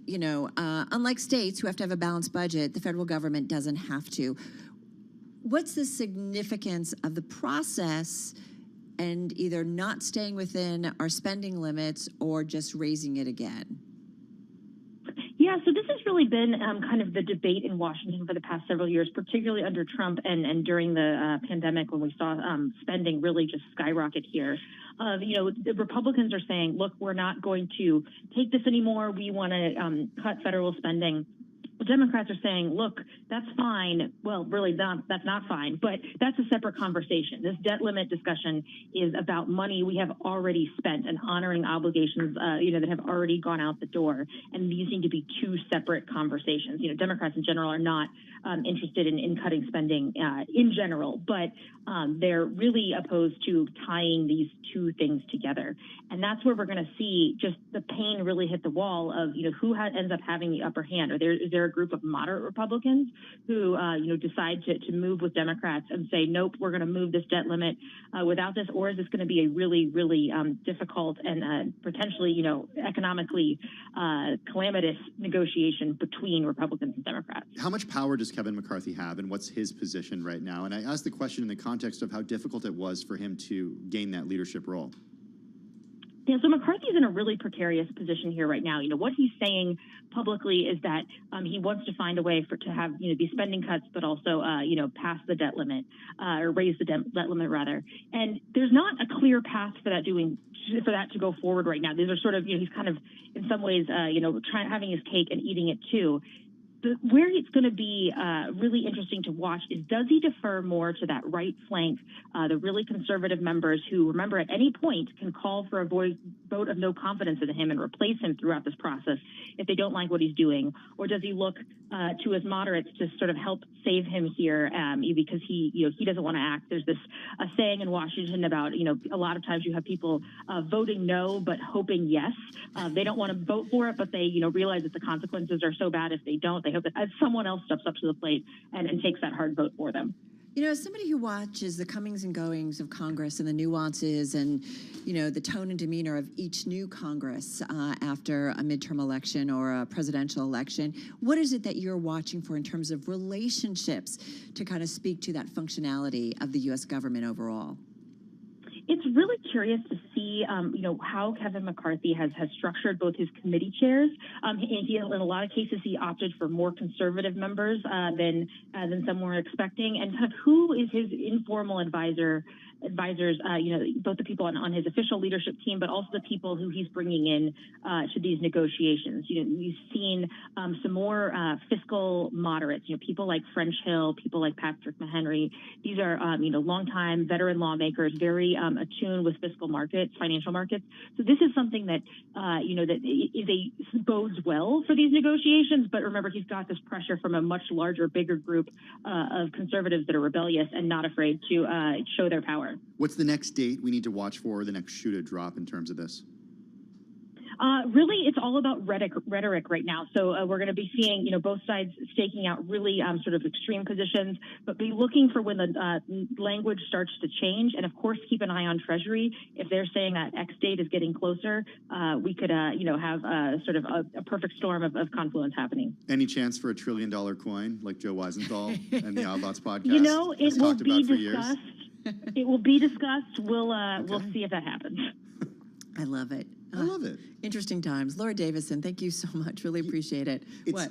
I didn't have time to talk about this with Laura, but we've got a few seconds. It's sort of like never a good thing when, we're so focused on the rhetoric of these lawmakers, because we know what they say is to try to appeal to their base. We know that Kevin McCarthy has to appeal to the handful of Republicans who voted against him until they voted for him because of the concessions that he made. So it's, watch what they say, not what they do right now. Let's just do the coin. Let's just pay it off, yeah, right? You ready? We're done. That wouldn't roil the financial markets. Not even a bit. No, of course. I think it would. No, I'm being sarcastic. Laura Davidson is congressional reporter at Bloomberg News. She joined us on the phone from D.C. Check her out on Twitter at Laura P. Davison. You are listening and watching Bloomberg Business Week. It's a big week. It's a big day. Netflix earnings after the close. We're going to be all of them. Tim, stocks are working their way towards their higher levels of the day, but they're still right across the board. Yeah, off our lows, 0.4% to downside for the S&P 500. NASDAQ down 0.6. The Dow down 0.4%. You're listening to Bloomberg Business Week. This is Bloomberg Radio.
updates, headlines, and breaking news 24 hours a day at Bloomberg.com, the Bloomberg Business app, and at Bloomberg Quick Take. This is a Bloomberg Business Flash. It's 2:21 on Wall Street. I'm Charlie Pellet. We check the markets all day long on Bloomberg with the Dow, the S&P, NASDAQ off session lows, but still lots of red on the screen with the S&P down 13 now, down by about 0.4%. S&P down for a third session. We've got the Dow down 117, down 0.4%. Traders are weighing Fed speak. NASDAQ down now by 60, a drop there of 0.5%. Morgan Stanley CEO James Gorman says there's clear evidence inflation has peaked and is coming down. He also told Bloomberg Radio this morning at Davos there is reason to be optimistic about the economic backdrop. You know, I think what we've been through, if you stack up the negative stuff that happened, first land war in Europe in 40 years, first global pandemic in a century, first land war in Europe in 70 years, first global pandemic in a century, and highest rate increase because of inflation in 40 years. That's a lot to throw at people. And where are we now? It's not bad. The debate is, will it be a recession? Will it be short and shallow? Nobody's saying we go into depression, right? Everybody's saying we can kind of deal with this. 10-year yield now 3.39%. We've got gold up 1.1%, $19.24 the ounce, and West Texas Intermediate crude up 1.3%, $80.53 a barrel. Recapping, S&P down 0.3%. Netflix after the bell, Netflix down 0.8. And that is a Bloomberg Business Flash. All right, Charlie, thank you so much. So as Tim mentioned earlier, diversity washing, it's apparently a thing. It has to do with CEOs talking up diversity and how they benefit ultimately the most. And this story is in the upcoming new issue of Bloomberg Business Week. Yeah, it's out on newsstands today. It's online at Bloomberg.com/businessweek. It's also on the Bloomberg terminal. Let's get to it with Bloomberg News managing diversity reporter Jeff Green, who joins us on the phone from Michigan. I got to tell you, Jeff, I've heard of greenwashing, but I had not heard of diversity washing until reading your story today. So break down what it is and how it's defined. Yeah, it's a pretty clever work by David Larker at Stanford and some other folks. They took what people have been saying in regulatory filings about their diversity efforts, and they put that together with what they're actually doing in terms of the diversity of their company, or are they getting a lot of fines from the EEOC for doing bad stuff? And they kind of picked out the people who had the biggest disconnect between what they were bragging about and what they were actually doing, and they called that diversity washing, and it turns out it works. In other words, what does that mean it works? Well, the people who talked it up a lot, even if they weren't doing much, tended to get higher ESG scores than the people who were kind of speaking in line with what they're really doing. And then those ESG scores allowed these same companies to then get picked more often than the others to be in socially responsible investment funds. So, you know, at this point, until somebody can actually see what you're saying more clearly, it's a pretty good tactic. Well, so maybe attracting in investors, but it also helps boost their compensation as well, right? You guys note this as well. Yeah, there's a separate study from Harvard where by adding in compensation to the CEO pay, you as a factor, they get a bonus, but you can't, as an investor, really tell what that means. For the same reasons they can get people to invest in them, even if they're not really doing much in terms of diversity. So this is stuff that you track in your role, Jeff. And, you know, you guys have done some great work in terms of tracking numbers when it comes to diversity, when it comes to what companies are actually doing.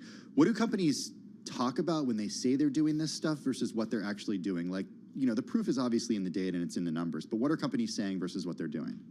Well, they just use a lot of the fancy words that everyone wants to hear about. You know, we're going to do more to make our leadership more diverse. We're going to try to retain and hire a more diverse workforce. Is it always about what we're going to try to do, or like what we're trying to do? Is it about what they're doing in the future? You know, I mean, the problem is there's no way to know for sure. I mean, there is no universal requirement that companies publicly report what they're doing on diversity, so they can pick whatever they want in whatever format they want in any way they want, and that is the problem. You know, this is I do feel like, and we say it a lot, Jeff, is it does feel like ESG is going through a reckoning.